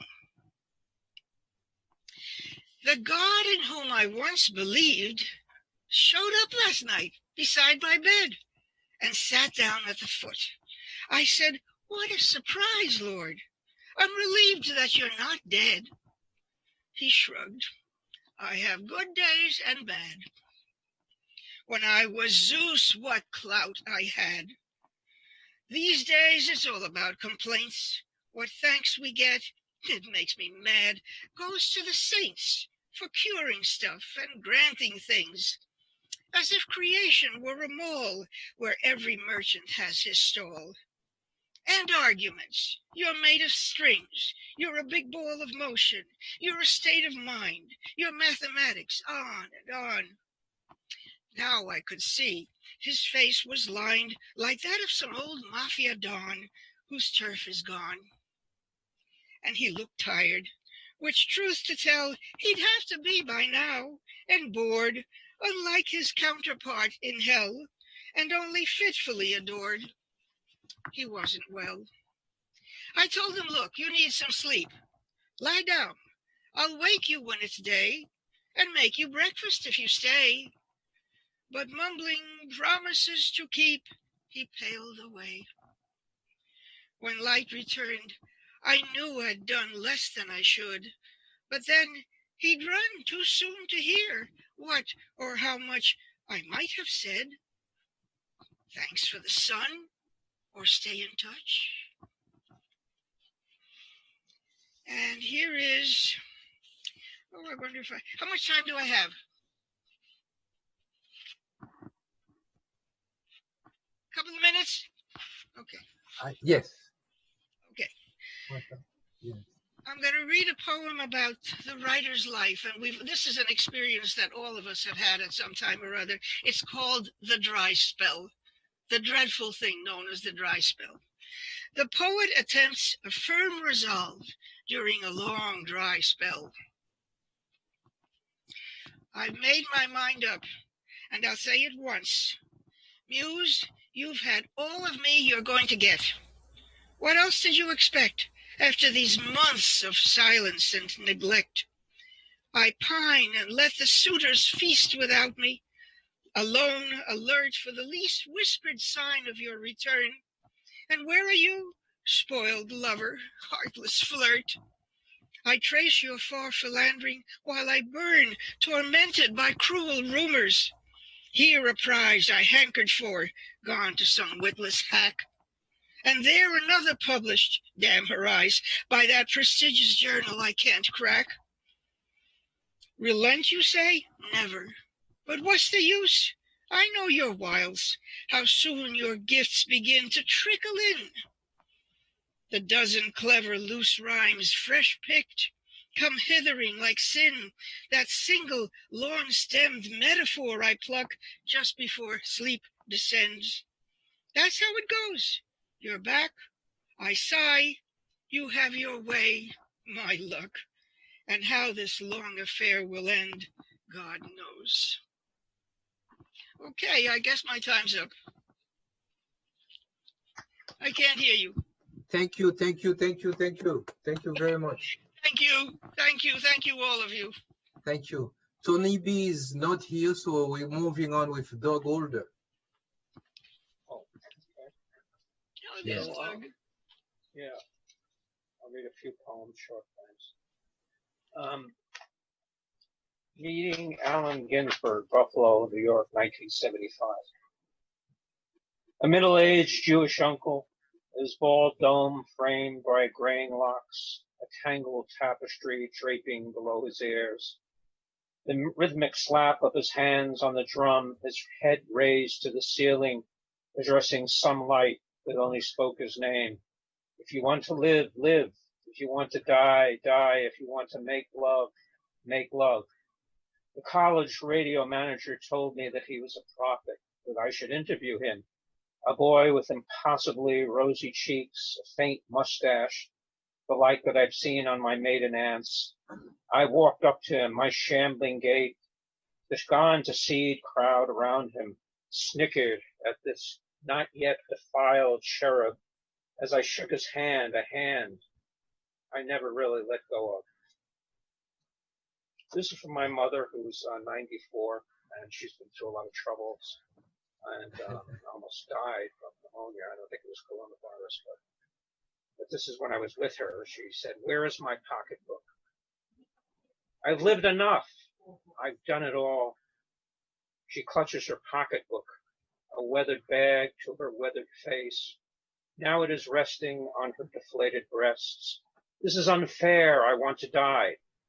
The light dims, an evening surrenders. She screams shrilly at the institutional walls. Where is my pocketbook?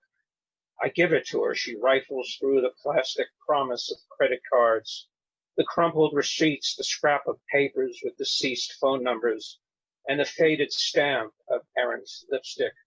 Her fingers move like an arthritic snake in search of a flimsy thread to hold on. Why must I suffer? Let me go. Where is my pocketbook? Where is my pocketbook? And finally, I'll read. Dreaming on the senior line at Market Basket. I walk with Ginsberg and Whitman, and we'll talk. I dream of tomatoes, rich red draping from a vine, my naked hands feeling the blush of their rippling skin. I will bathe them in the wet jungle of grapes, bubbles of fruit dancing on the contours of my balding scalp. Yes, I will join the bunch of bananas that hang like a fruit bat, yellow and bruised, just to get in under their peeling skin. I will tell them about the predicament we are in. Vinyl, cloth, and plastic wrap the world. but I dream of mangoes, of a sad-eyed haddock, joylessly twirled. Thank you.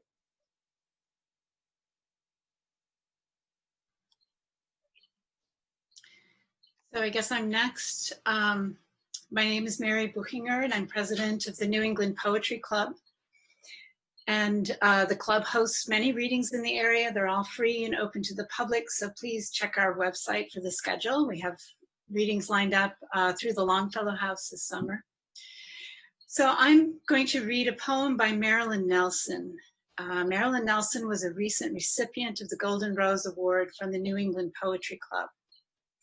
The Golden Rose Award is given each year to a poet who's made a significant mark on American poetry and who inspires and encourages other writers. This poem by Marilyn Nelson is called Marcus Garvey Sits for a Bust. So just a note about Marcus Garvey, he was a Jamaican political activist, publisher, journalist, entrepreneur, and orator. He lived from 1887 to 1940. So Marcus Garvey Sits for a Bust by Marilyn Nelson.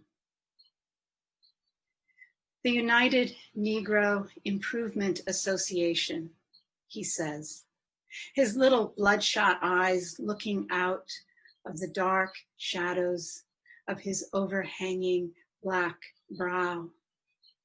His eyebrows quizzical, halfway to a smile. And over them, an uncreased expanse of dark brown brain cover, broad enough to maybe mean genius. He talks and talks, a baritone that somehow lilts, the Jamaican vowels a soothing music, talks and talks how we are Africans, wherever we landed in the genocidal kidnap. We belong to each other as siblings, all Africa, all Africans, together as one nation. We will return. We shall return. The motherland waits for us. She is calling to us in the drum beats of our hearts, he says. Don't you hear it sometimes? I have to say, yes, I sure do sometimes, remembering how sometimes I have smiled at insult and injustice, towed the yessa Mr. Charlie line. Don't forget, a whole continent hopes we will return with what we've learned, what we have become. Even our language, our words, even our images, even our art, he says, is more theirs than ours. Light falls from the windows through the antique lace curtains onto a mahogany table set with his collection of antique porcelain. His cheeks are silk sleek, his thick lips talking, the necessity of self-emancipation. Only we can free our minds. Think about going home, feeling our ancestors welcoming you from the very soil. I smooth gray layers on the wire frame, watching his face, watching my fingers. He gives off black light, impossible to capture in my medium. Genius, genius, yes, and authority, confidence. And there's some madness in there too. I stroke the curves, the heavy jaw, the thick, soft lips, speaking hymns of affirmation. Something deep inside me makes a little ding, like a tiny chime. My black pride has awakened. My cramped and crooked inner light creaks straight. Those little eyes, that grand ambition. I cover the bust with a damp cloth. Same time tomorrow? Thank you. Thank you. Fred Lafortune has just arrived, so I'm going to ask Hilary Sallick if she would like to switch with Fred. You can, if you will be kind enough to do that. Sure. Okay. Hi, everyone. I'm Hilary Sallick. I have 2 poems to read. The first is a poem by Lucille Clifton, and then I'll read one of my own. The earth is a living thing, is a black, shambling bear, ruffling its wild back and tossing mountains into the sea, is a black hawk circling the burying ground, circling the bones picked clean and discarded, is a fish black blind in the belly of water, is a diamond blind in the black belly of coal, is a black and living thing, is a favorite child of the universe. Feel her rolling her hand in its kinky hair. Feel her brushing it clean. So that was Lucille Clifton, and my own poem is something that I observed earlier this spring that's just stayed with me. Near the subway station and the highway exit ramp. Walking home, I pause to survey the pond. There's a man down there on the unsteady piled up rocks of the bank, a clutter of shards deposited to shore up this road. He's busy with something intricate in his hands. Earlier, I counted turtles, 5 of them, sun-stunned on an ancient curl of root beside the orange no truck sign, half floating with the scum and other bits of trash. And I photographed the greening willows, how they trailed over the pond, almost touching it. What is that man doing? He holds a stick, broken from one of the leafless bushes or small trees straggling up this side of the pond, and he's working with it, maybe tying a line to one end. It takes time. 2 children slow to look at him. Keep going, their mother says. A couple in running gear watches a while, then continues on. I am full of curiosity as I lean over the rail. The man is so absorbed, he doesn't seem to notice us, as if he's in another world in this environment. Now he opens the plastic bag he's brought. Inside, something is folded in newspaper. What is it? I can't tell. I watch the steady angle of his gaze, the motion of his arm. Something is being drawn through something else. He finishes, straightens, edges a half step closer to the water. Then his arm with the stick draws back and he launches the line. It can't go far, just a few short feet. The bait sinks down, dangles long seconds in the liquid sway. He draws it out, flings it again, gesture of grace. Where and when did he learn that? A breeze comes running over the water, precise ripple of widening light. He's so utterly focused, so relaxed. His line falls, sinks, hangs. We're both watching. What is about to happen? He pulls it up, casts again and again. Thank you.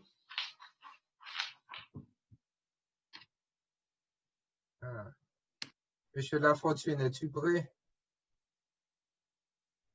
Fred Lafortune, you need to unmute yourself. Okay.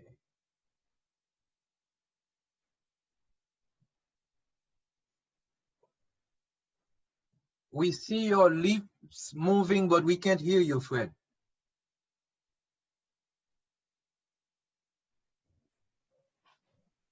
It's in the menu on the bottom, I believe, where it says mute.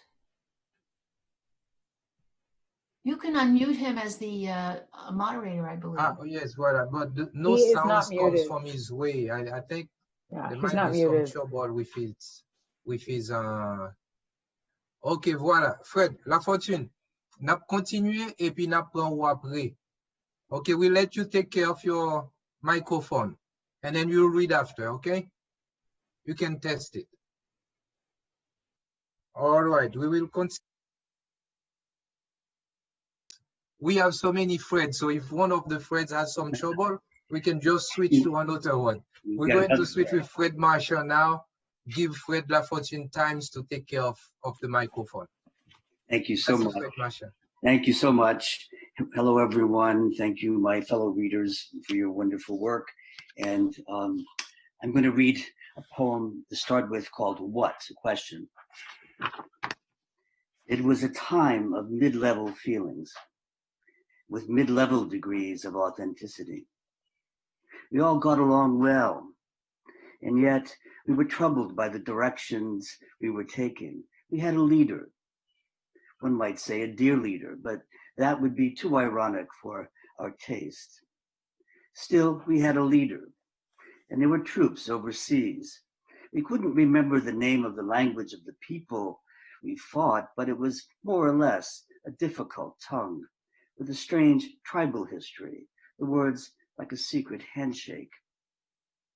We still had enough fuel then to face the winters, which we all agreed were getting milder. My beloved and I calculated we had about 20 years to go. We had no children. We planned on getting a dog to see us through. Outside the window of the room where we spoke, a brilliant azure sky and the deep shadowy green of the maple thriving beneath it. The temperature that day was perfect. Nothing felt so complicated we would not eventually come to terms with it. What? I now see the legitimacy and depth of the question.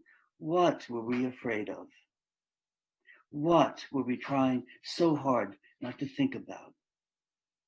What looping snare inside held us back, froze us, tightened up, then broke our necks? Some of you may know or may have been in the Boston Cyclorama in the South End.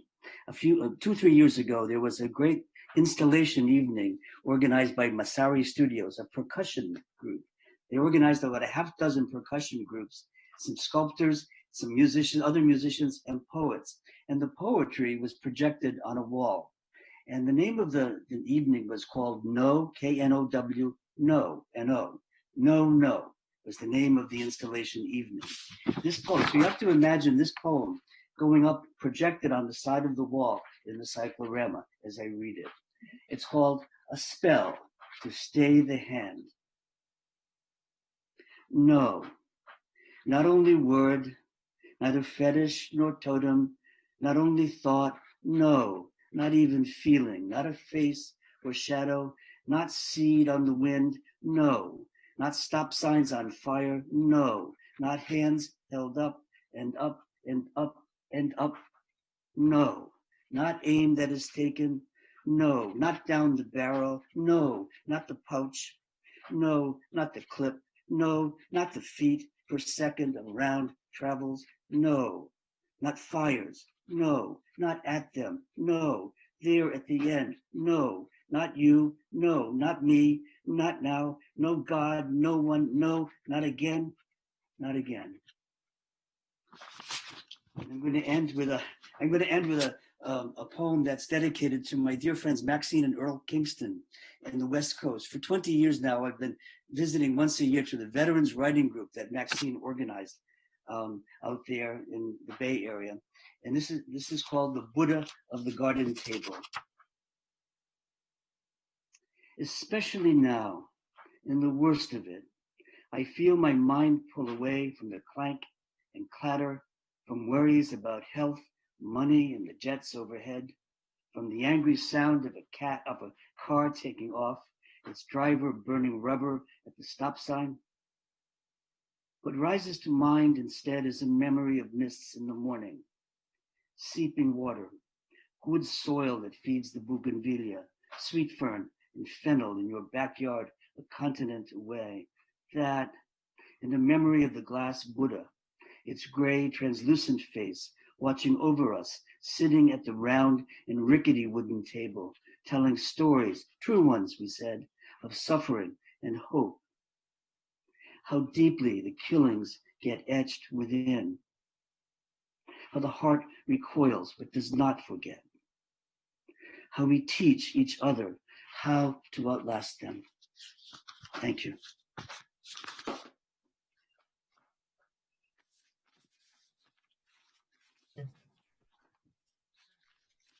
Lafortune, micro en bon? Test. Can you hear me now? Voila, we can hear you. Okay. All right. Good evening, everyone. So I'm very happy to be here tonight to read a few poems. So the first poem I'm going to be reading is a poem by Nicolas Guillen. It's a poem called I Don't Know Why You Think. I don't know why you think, soldier, that I hate you. If we are the same thing, me, you. You are poor, so I am. I am from below, so are you. Where have you got it from, soldier, that I hate you? It hurts me that sometimes I forgot who I am. Heck, if I am you. It's the same that you are me, but not for that reason I have to dislike you. If we are the same thing, me, you, I don't know why you think, soldier, that I hate you.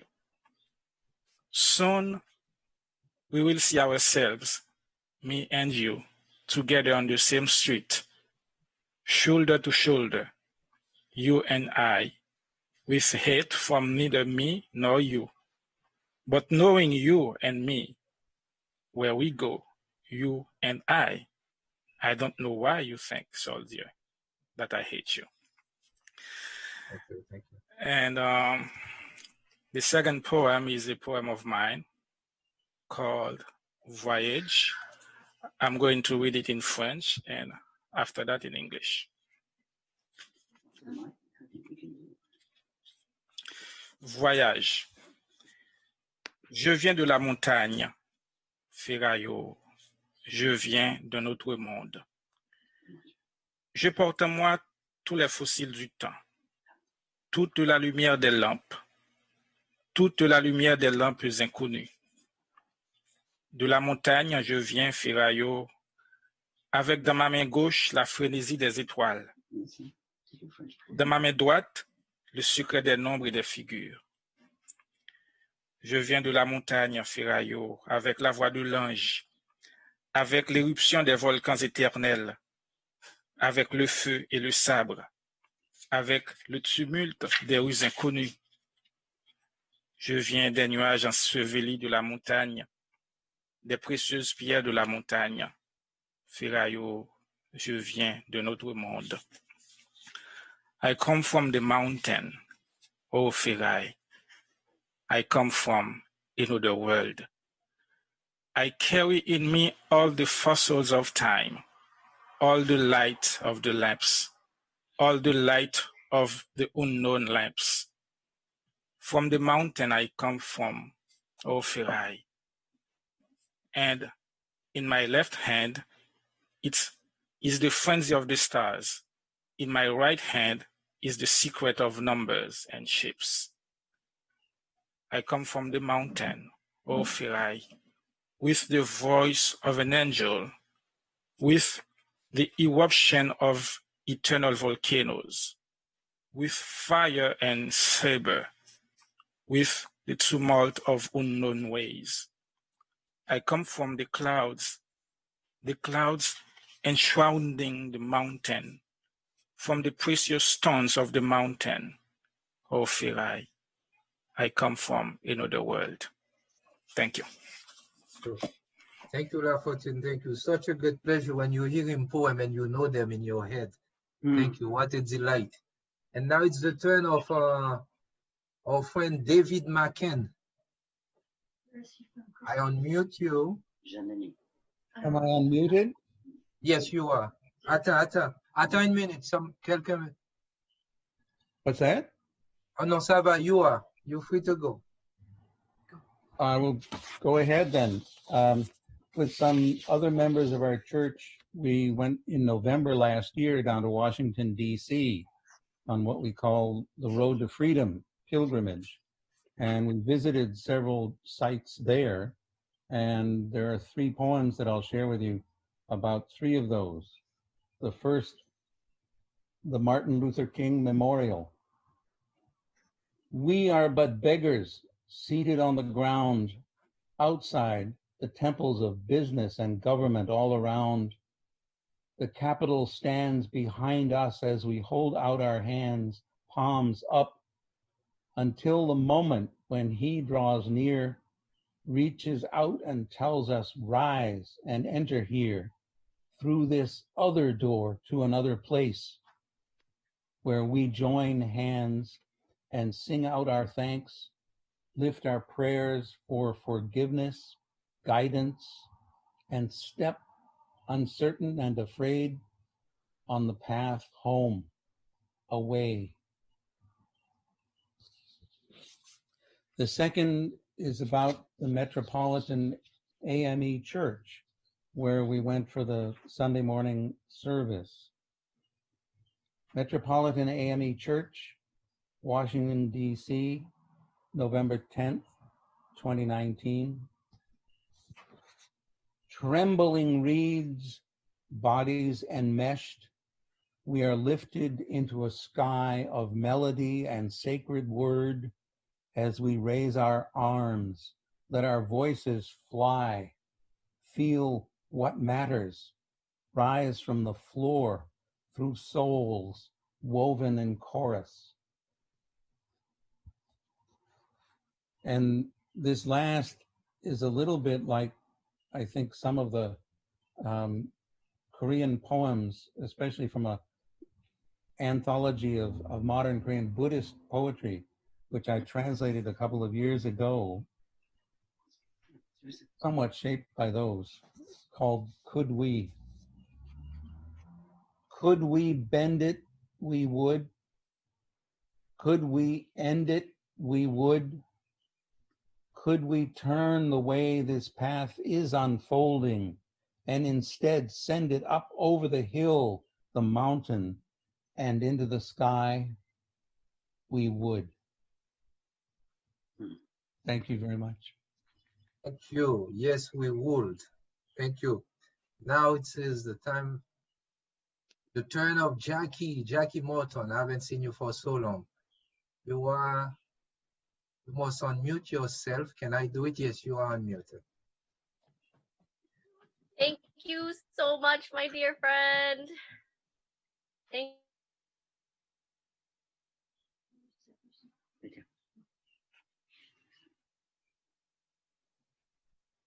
you all for Unicorn.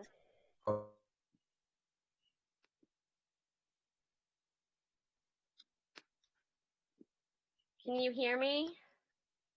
Now we can. Now we can. Okay, I'm gonna read 2 poems. The first is by Audre Lorde. It's called Coping. Coping. It has rained for 5 days, running. The world is a round puddle of sunless water, where small islands are only beginning to cope. A young boy in my garden is bailing out water from his flower patch. When I ask him why, he tells me young seeds that have not seen sun forget and drown easily.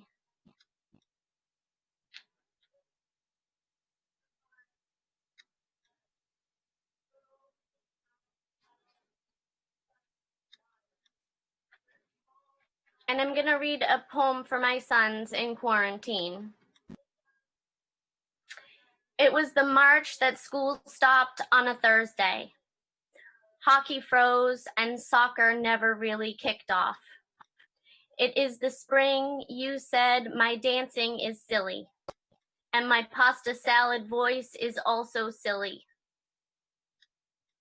And the way I have tried to explain that I know it's horrible how sometimes an adult can be right here in front of you, but seem to be thinking so far away is also kind of silly. It was the spring I watched the hostas grow and heard your poems from the kitchen. Ben, it is the year you say goodbye to elementary school and wonder about watching a meteor shower from the moon. It is the spring you read the Bible, taught me that a Komodo dragon has 64 short teeth, and showed me how paper can be folded into a baby kayak. Will, this was the month we talked about breakup songs and Canada and the way our heartbeat feels when we notice what we are feeling.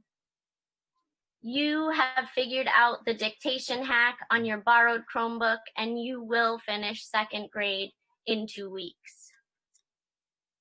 It was the month you guys taught me to scooter, and we practiced saying I'm sorry. This was the week I asked you to notice how many times in a day you don't really even notice the color of your skin. Our assignments undone, we watched a white lady call the police on a black man looking at birds. Is she an actress? One of you asked. And later, is she in jail now? You said. But then we talked about George Floyd. And it was the older of you that asked, could that happen to a kid?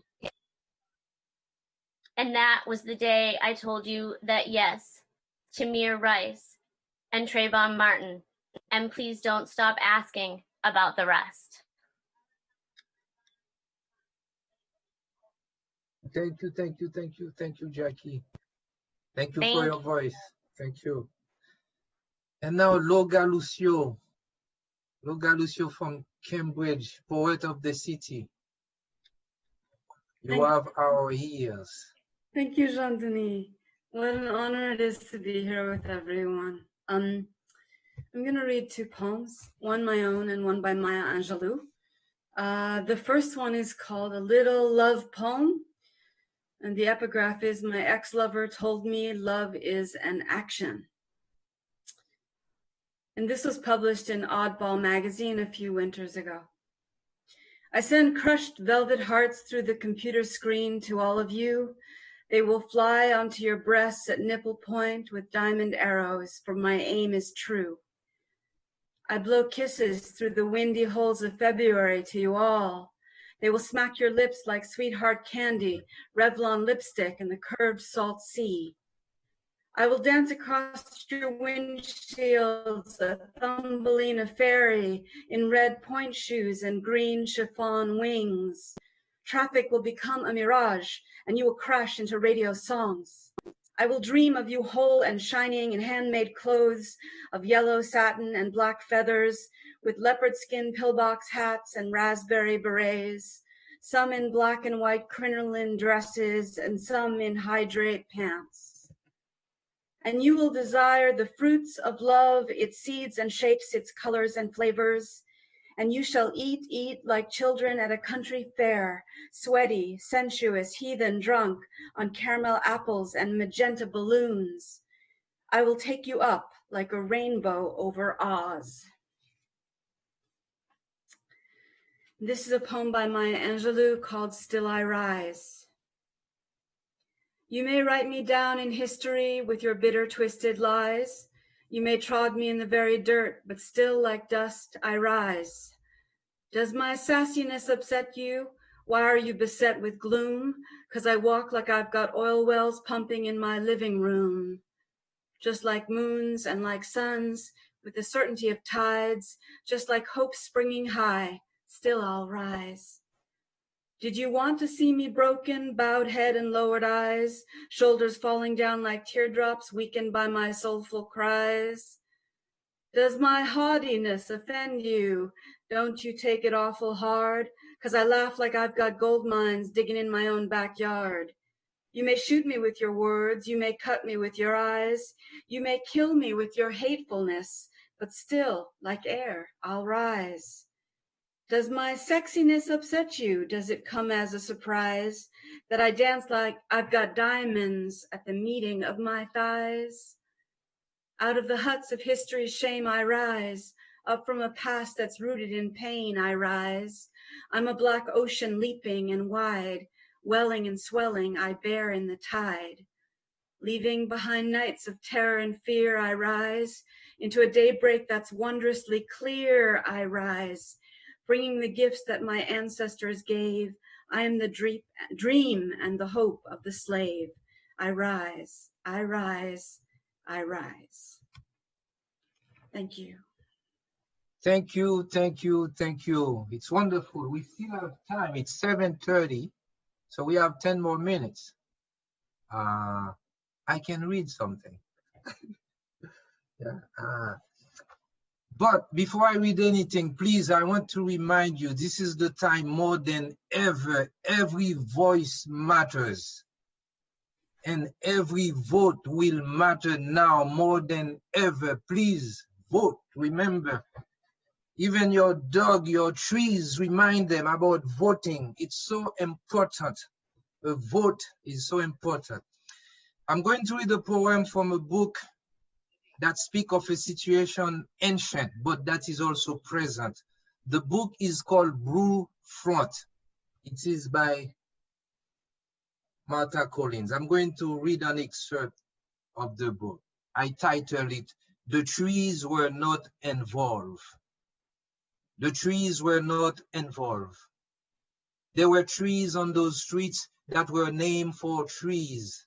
Sycamore, cedar, poplar, pine, elm, where the woman's body was found, where the man's body was taken and burned. There must have been trees there.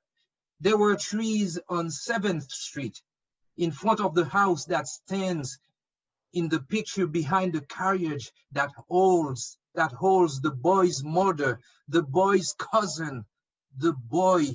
And of course, there were trees on Washington Avenue, wide boulevard lined with exotic kenkos, stately magnolias. There were trees on that street that are still on that street. Trees that shaded the fence in yard of the large Victorian houses. The mansion built by the man who sold flour to Grant for the Union troops. Trees that were known to the crowd that saw the victim hang, though not on a tree. This was not the country. They used a steel arch with electric light and later a lamppost. This was a modern event. The trees were not involved. That's from a book that speaks, the whole book is about lynching. If I remember well, that's a story of lynching that was, if I remember well, that was told to Martha Collins as very young. But in any case, yes, the trees were not involved, but now nobody needs a tree to lynch anyone. They can just use their knee to crush their neck on public television. That's why, ladies and gentlemen, forgive me, we must vote. Every voice matters. We have to vote. Thank you. We have time. We can talk if we want until CCTV kick us out. Let's unmute. Yes. Have forgotten me. Oh, forgive me. How did I do that? Forgive me, Frederick Brown. It's right written in front of me, Fred Brown. Please, ladies and gentlemen, Fred Brown, it's your turn. You're unmuted. Okay. This poem is actually one that was inspired somewhat by Jean-Dany, somewhat by me, conflating the two of us. It's called Father's Day Dawning. In dawn's early light, the man looks down at the new lives in his wife's arms. His heart swells with joy and love as he gazes for the first time at his twin sons. So fragile are the boys, defenseless against almost everything. With resolve, the father determines to protect his sons from all harm. As years unfold, that resolve is tested many times. The physical hurts that still come, despite the father's best efforts, heal with time. The cuts are bandaged and mended. Scrapes are soothed. The broken bones knit well. Against these, Dad can provide some defense, and if not, comforting words or soothing caresses. As the boys age, different hurts scar their souls, and against these, Dad can provide no shield.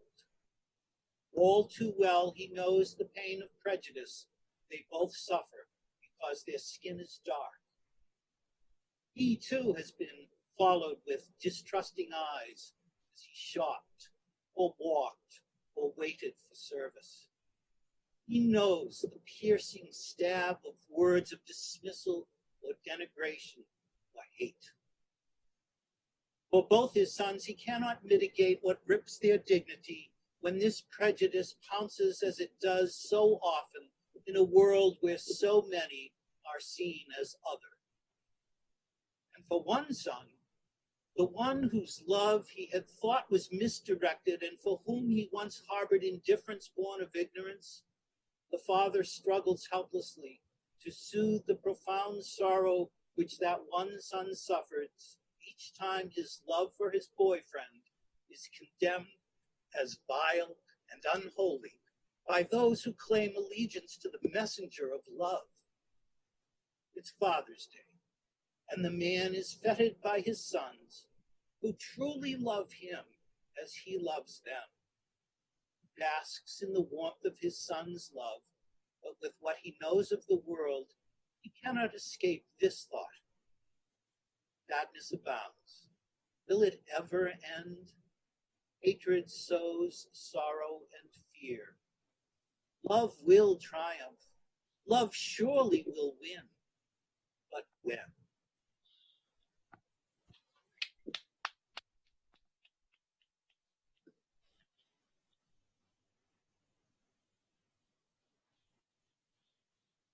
How can I forget you? I did.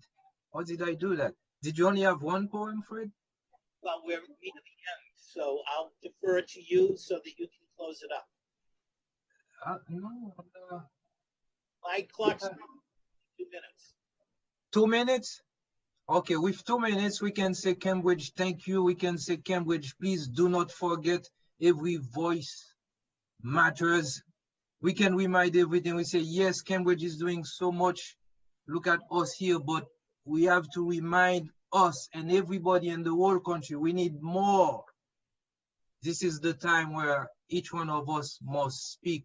Otherwise, the future will be so dark, and we don't want that. And right now, we can change it. We need the artists.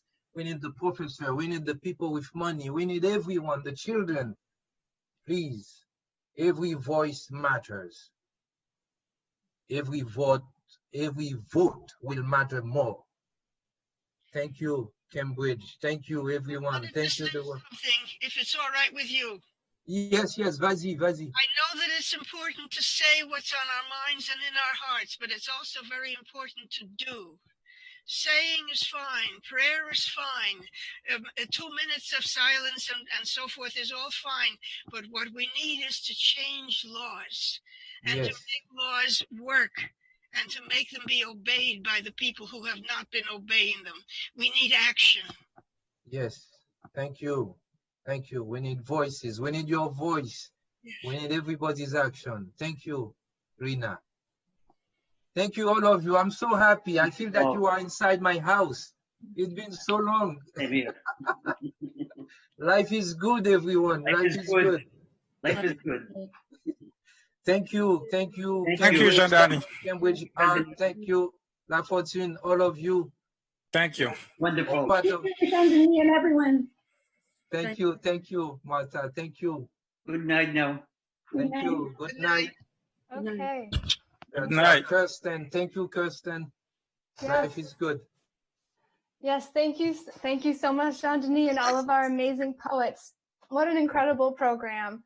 We have such a rich group of poets here in Cambridge. So thank you so much for that amazing hour and change of poetry. I want to reiterate Jean-Dany's call to vote. Every vote matters. And Rhina's assertion that, we need to take action too. It's not just words. Tomorrow there's a protest at Cambridge Common at 12 p.m. if you'd like to join us. It's like that. If you're just tuning in, this is the Cambridge Arts Stream Festival. Welcome. Up next, please join exhibition curator Rachel Saunders for a closer look at Harvard Art Museum's largest ever exhibition, Painting Edo, Japanese Art from the Feinberg Collection at the Harvard Art Museums.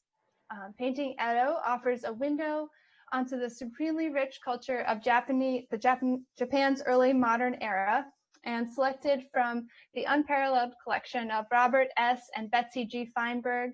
The more than 120 works in the exhibition connect visitors with a seminal moment in the history of Japan as the country settled into an era of peace under the warrior government of the shoguns and opened its doors to greater engagement from the outside world. Though Harvard Art Museums is closed for now, you can visit this exhibition virtually through Google Arts and Culture.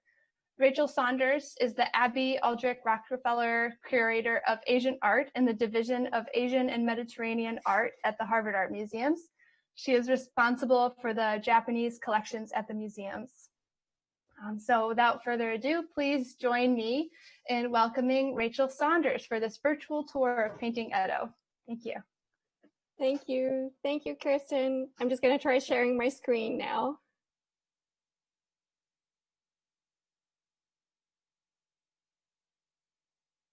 All right.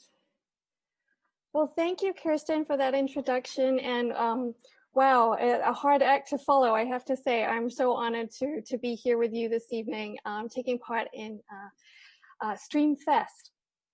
As Kirsten said, my name is Rachel Saunders. I'm the curator of Japanese art at the Harvard Art Museums. And I'm also the co-curator with Yukio Lippert, professor of Japanese art history, of our current special exhibition, Painting Edo, Japanese Art from the Feinberg Collection. It's really wonderful to be here this evening as part of your Stream Fest and to be virtually gathered with so many people.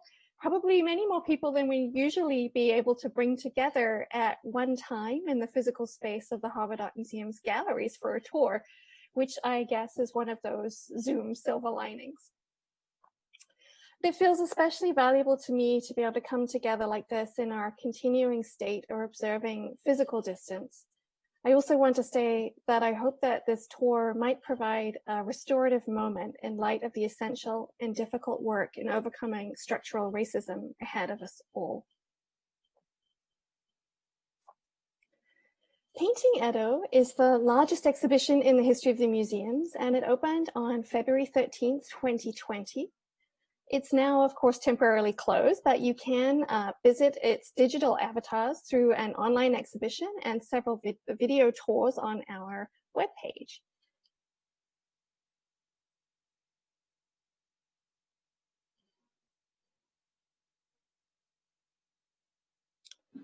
In the galleries, we have over 120 works of art from Japan's early modern Edo period, which is usually designated 1615 to 1868, and which was named for the new shogunal capital of Edo, the city that we know today as Tokyo.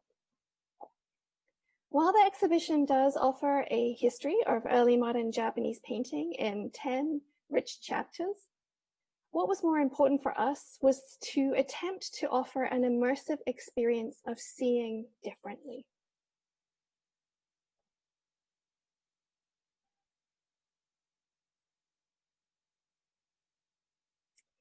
Painting Edo is also a milestone moment in the sharing of a truly remarkable collection of early modern Japanese art.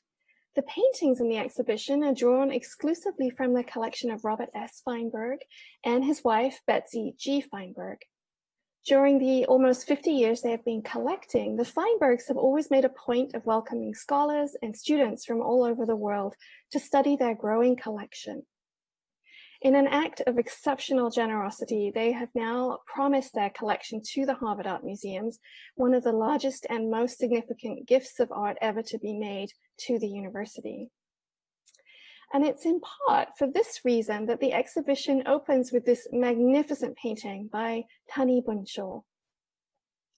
Titled Grasses and Moon, this enormous window-like ink painting commemorates a harvest moon viewing party that took place on the banks of Edo's Sumida River on the 15th day of the 8th month, just over 200 years ago in 1817, as recorded in the inscription here.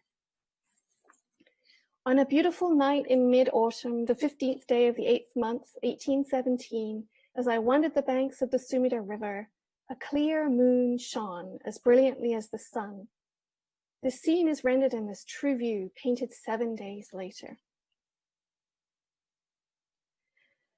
Viewing the harvest moon amidst convivial gatherings of friends is a venerable East Asian tradition marked by merrymaking, consumption of wine, composition of poetry, and associated with fellowship, for the idea that no matter how far we may be separated from those dear to us, distance alone cannot prevent us all viewing the same moon in the same sky on that same evening. The radical proximity of the river reeds that rise just out of the very front of the picture plane, one of which rises up to just caress the edge of the moon, conveys a powerful sense of bareness. There are no figures painted here, but the vantage point conveys the essence of the experience of being at this gathering and places you, the viewer, on the riverbank, gazing up at the moon. Yet the inked image and the oversized painter's seal and the inscription weave this one specific occasion into a communal historical fabric of every other preceding moon viewing party, so that not just this 1817 gathering, but also our own unique experience of this painting converges as a shared memory that echoes across centuries of human experience. Now, by 1800, Edo was the largest city in the world, dwarfing contemporary London or Paris with more than 1 million inhabitants. Japan's early modern era brought an extraordinary wave of urbanization and innovation, stimulating an immense appetite for intellectual and pictorial culture. A dizzying array of painting schools and lineages was established to meet the demands of traditional aristocratic patrons, as well as the more newly affluent. In the 20th century, scholars have attempted to deal with the pictorial wealth of Edo painting by taxonomizing and evolving a comfortable model for dealing with this huge abundance through the use of scholarly categories and labels. But over time, this model has been offering gradually diminishing returns. The nature of the Feinberg collection has made it possible for us to begin a re-examination of these categories and to present it instead, as far as possible, on its own terms. To do so, we return to Edo period conceptions of painterly lineage, since it was through membership of such school-like organizations, which mirrored the pervasive semi-feudal organization of the Japanese warrior household, that Edo period artists understood their own subjectivity. It's primarily to these lineages to which we have looked in organizing the 10 chapters of the exhibition. Now, its physical layout is designed to welcome and orient the newcomer to Edo art among a representative selection of paintings in an initial lineage gallery. But beyond this, there is no prescriptive route, and the exhibition expands outwards from this central area in 9 additional sections, 5 of which we'll visit on our brief tour this evening.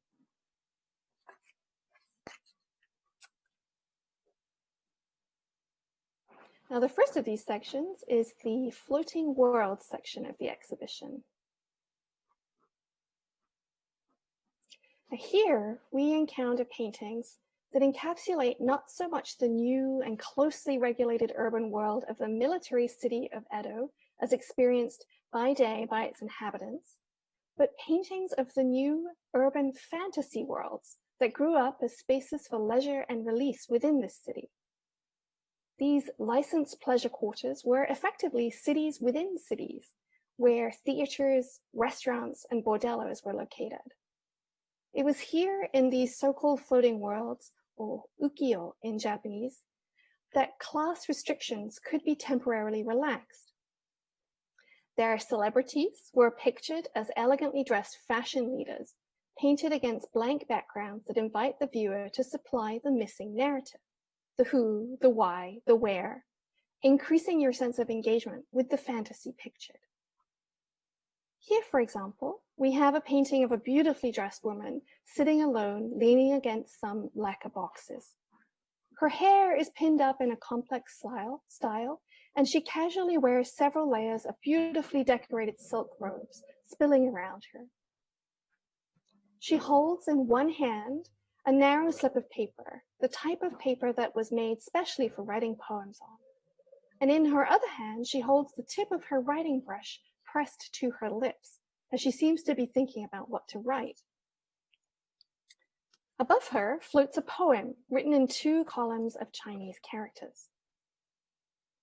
Thinking of you, compelled to compose a verse, under the lamplight, riding through the night of our lost years.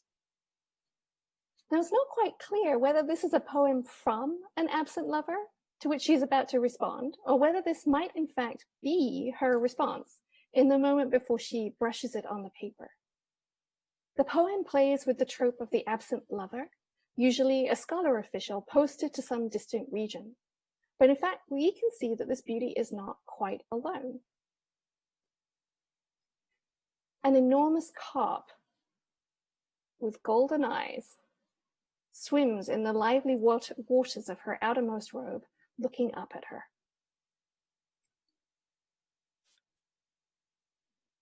Now, such paintings of isolated figures evolved out of busy genre paintings, a bit like this one, in which many figures featured. Now, this is a pair of screens depicting the arrival of the first foreigners in Japan, the Portuguese, who arrived in 1543. A great deal of attention is given to details of the ship and its crew, as well as its cargo of exotic trading goods.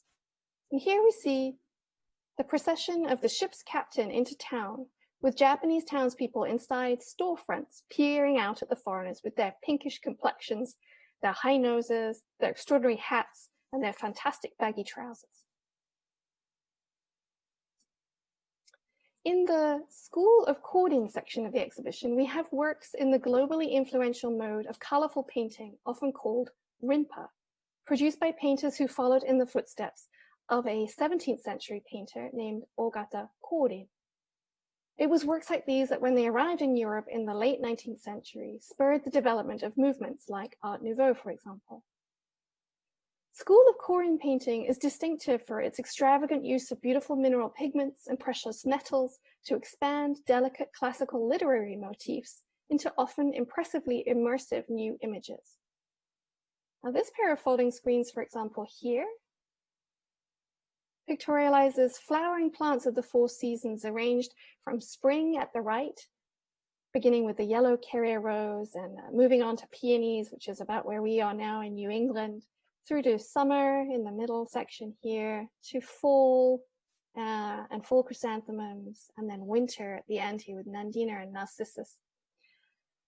This pair of screens is wonderful because the artist has actually left us several notional paths through which to walk this virtual garden.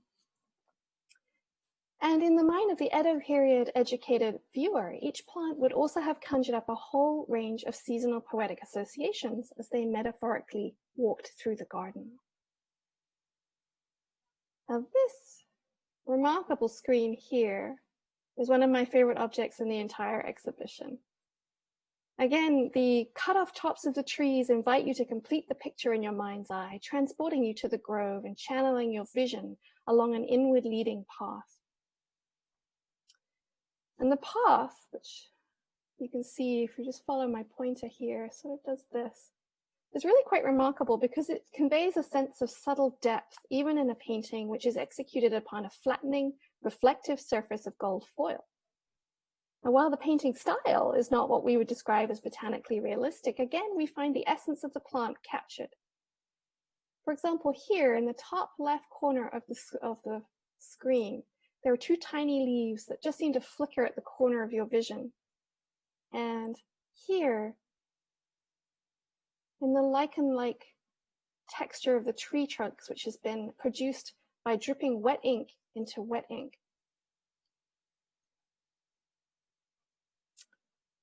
There are 2 sections in the exhibition devoted to supposedly amateur painting in the mode of the scholarly gentleman who painted not for money, but as part of a lifestyle that shunned the benefits and comforts of the mercantile world for the integrity of reclusion away from the world. These men, often called literati, would instead devote their time entirely to self-cultivation through reading, writing poetry, practicing calligraphy, and painting. As amateurs, their materials were modest, usually just ink and paper, and their subjects, Chinese landscapes and symbolic plants, for example, were ideal for contemplation. Their paintings were not officially for sale, instead circulated as gifts between friends. Now, this is a mode of painting with a long and idealized history in China, but which didn't really take off in Japan until much later, in part because of differences in the way society was organized in Japan. But scholarly ink painting, which is often called literati painting, was enthusiastically taken up more as a painting style than as an integral part of a reclusive scholarly life in Edo Japan. In the 18th century, figures such as Uragami Shunkin, the painter of this magnificent pair of screens here, integrated Chinese-style brushwork and subject matter, like these almost extraterrestrial rocks, into Japanese formats, like the large folding screen. Titled Precipitous Rocks and Rushing Water, the rocks here tower over the viewer, who would in Edo Japan have been seated on the floor on tatami matting at the same level as the screens. What's wonderful here is that the water appears to be placid and tame, and it's in fact the rocks that are cresting and almost overwhelming the viewer. By contrast, next to Shunkin's screens right here, we installed 2 paintings by his father, Uragami Gyokudo. Now, while Shunkin's screen landscape is monumental, his father painted entire microcosmic landscapes in these tiny works. If we take a very close look, we can see from the quality of the ink on the paper how he used a fairly dry brush and moved it at different speeds and pressures across the paper in what is almost a frenzied mash of brushstrokes to create a mountainous landscape that seems to almost shimmer. Here, we have bamboo and trees, and we can actually even make out the thatched roofs of some cottages in this thicket. And although the dimensions are very different and you rather fall into this tiny landscape as opposed to being swallowed up by the screens, they do have something in common, in that the element that you would expect to be moving is still, and the element you would expect to be still is moving. In this case, it's the solitary traveler down here in the bottom left-hand corner, who's standing on the bridge holding his walking staff, and he's your guide to entering this landscape, but he counterintuitively seems to be still while the landscape moves around him. As time went on and markets expanded, professional painters painting in exchange for money began to produce literati-style subjects on commission as professional amateurs, if you will. They began depicting domestic Japanese landscapes and adding color and precious metals to these very popular works.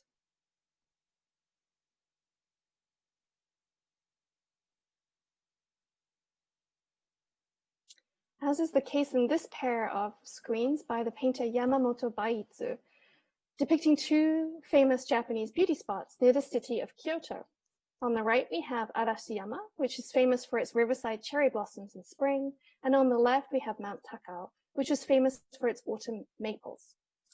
While the sites had been celebrated as timeless beauty spots in Japanese poetry for centuries, Edo period painters like Baitsu began to invest them with realistic and contemporary vignettes, something like this. So here we get to see this group of scholarly men enjoying an outdoor picnic together, and nearby a little attendant who's busy collecting mushrooms. The final gallery of the exhibition is devoted to fan paintings, which are represented unusually strongly in the Feinberg Collection. And as you can see, there are folding fans on ribs in this gallery, which were used as elegant accessories for cooling oneself and as gifts and in dances and rituals of various kinds. And particularly precious fan paintings might be removed from these ribs and preserved as hanging scroll format paintings, as you can see here. We also have fan paintings that were never destined for utilitarian use. They remained flat so that they could be pasted onto decorative folding screens, resembling this traditional floating fan composition. Now on the wall, we arranged two sets of fans painted with seasonal flowering plants together in an arrangement running from right to left, spring to winter, in a contemporary analog of traditional floating fan compositions. Now, the floating fan format is rumored to have had its origins in the practice of gathering on a bridge to celebrate the end of the heavy heat of summer and the relief of the beginning of autumn by elegantly disposing of one summer fan by tossing it from the bridge so that these beautiful objects might float away together on the river below in an exquisitely poignant cluster. Thank you for joining me today on this virtual tour. I hope it's given you at least a taste of the ways in which these paintings both reflected and constructed Edo for their contemporary viewers, and which continue to influence and alter and enhance our vision today. We at the Harvard Art Museums look forward to welcoming you back in person. And in the meantime, please do keep a lookout for new online content on our webpage to help you access the museums from home. Thank you. Thank you so much, Rachel. And thank you to the Harvard Art Museums for that virtual tour of the Painting Edo exhibition. For those who are just joining us, I'm Kirsten Schwartz, the Community Arts Administrator for Cambridge Arts. Welcome to the Cambridge Arts Stream Festival. Thank you to all of our artists who joined us for this live segment of the Stream Festival broadcast.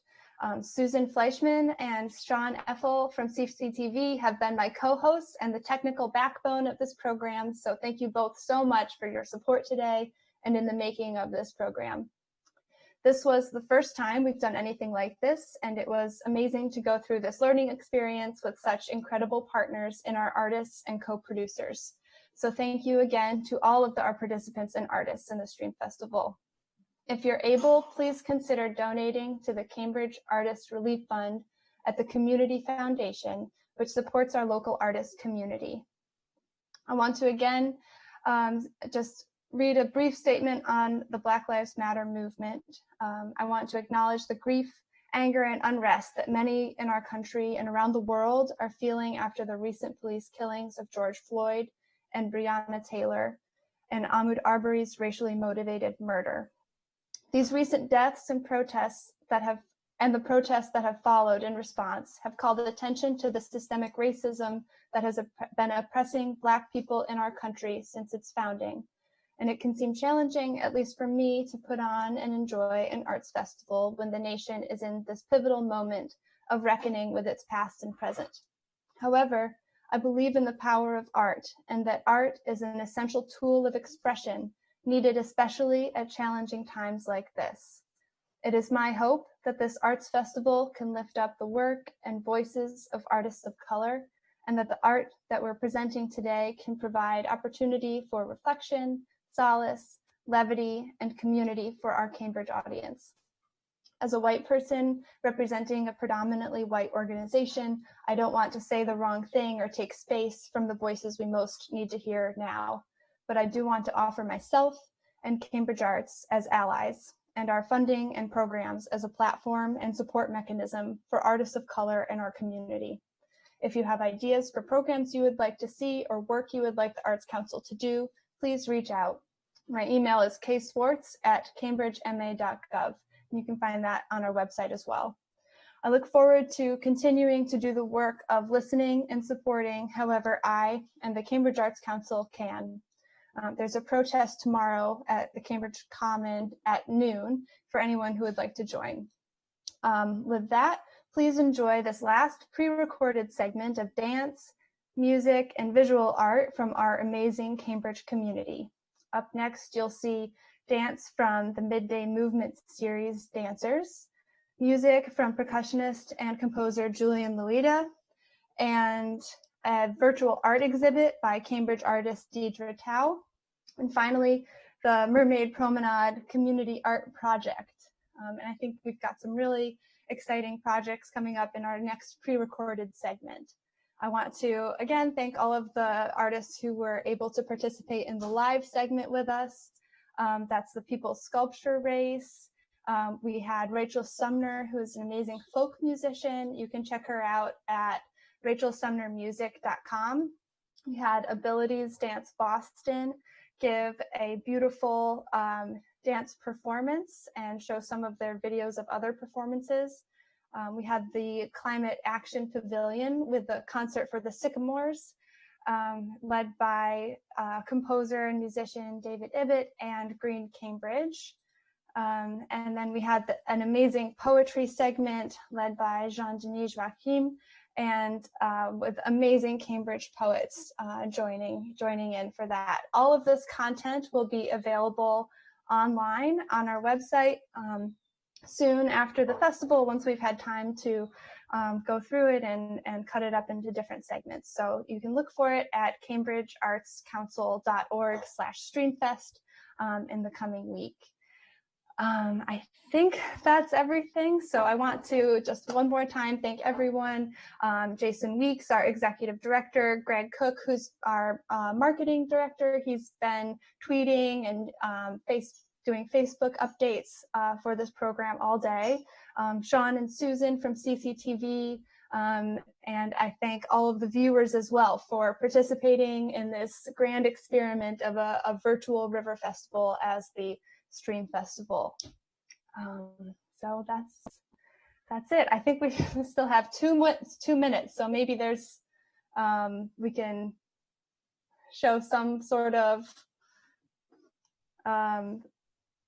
video. I know that, there's one more thing.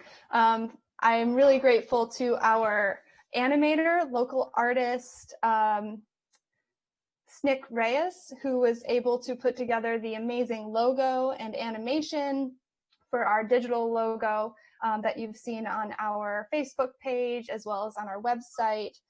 So thank you so much to Snick for all of your work to try to capture what this festival is in an animation. If you haven't had a chance to see it, please go to our website and look at his work. You can also check out his work on his own website, which is snickreyes.com. So thank you so much again for joining us, and please stay tuned for the Mermaid Promenade, Deidre Tao's Beside Still Waters art exhibit, Julian Loida from Club Passim, his vibraphone performance, and the Midday Movement dance series. Thank you very much.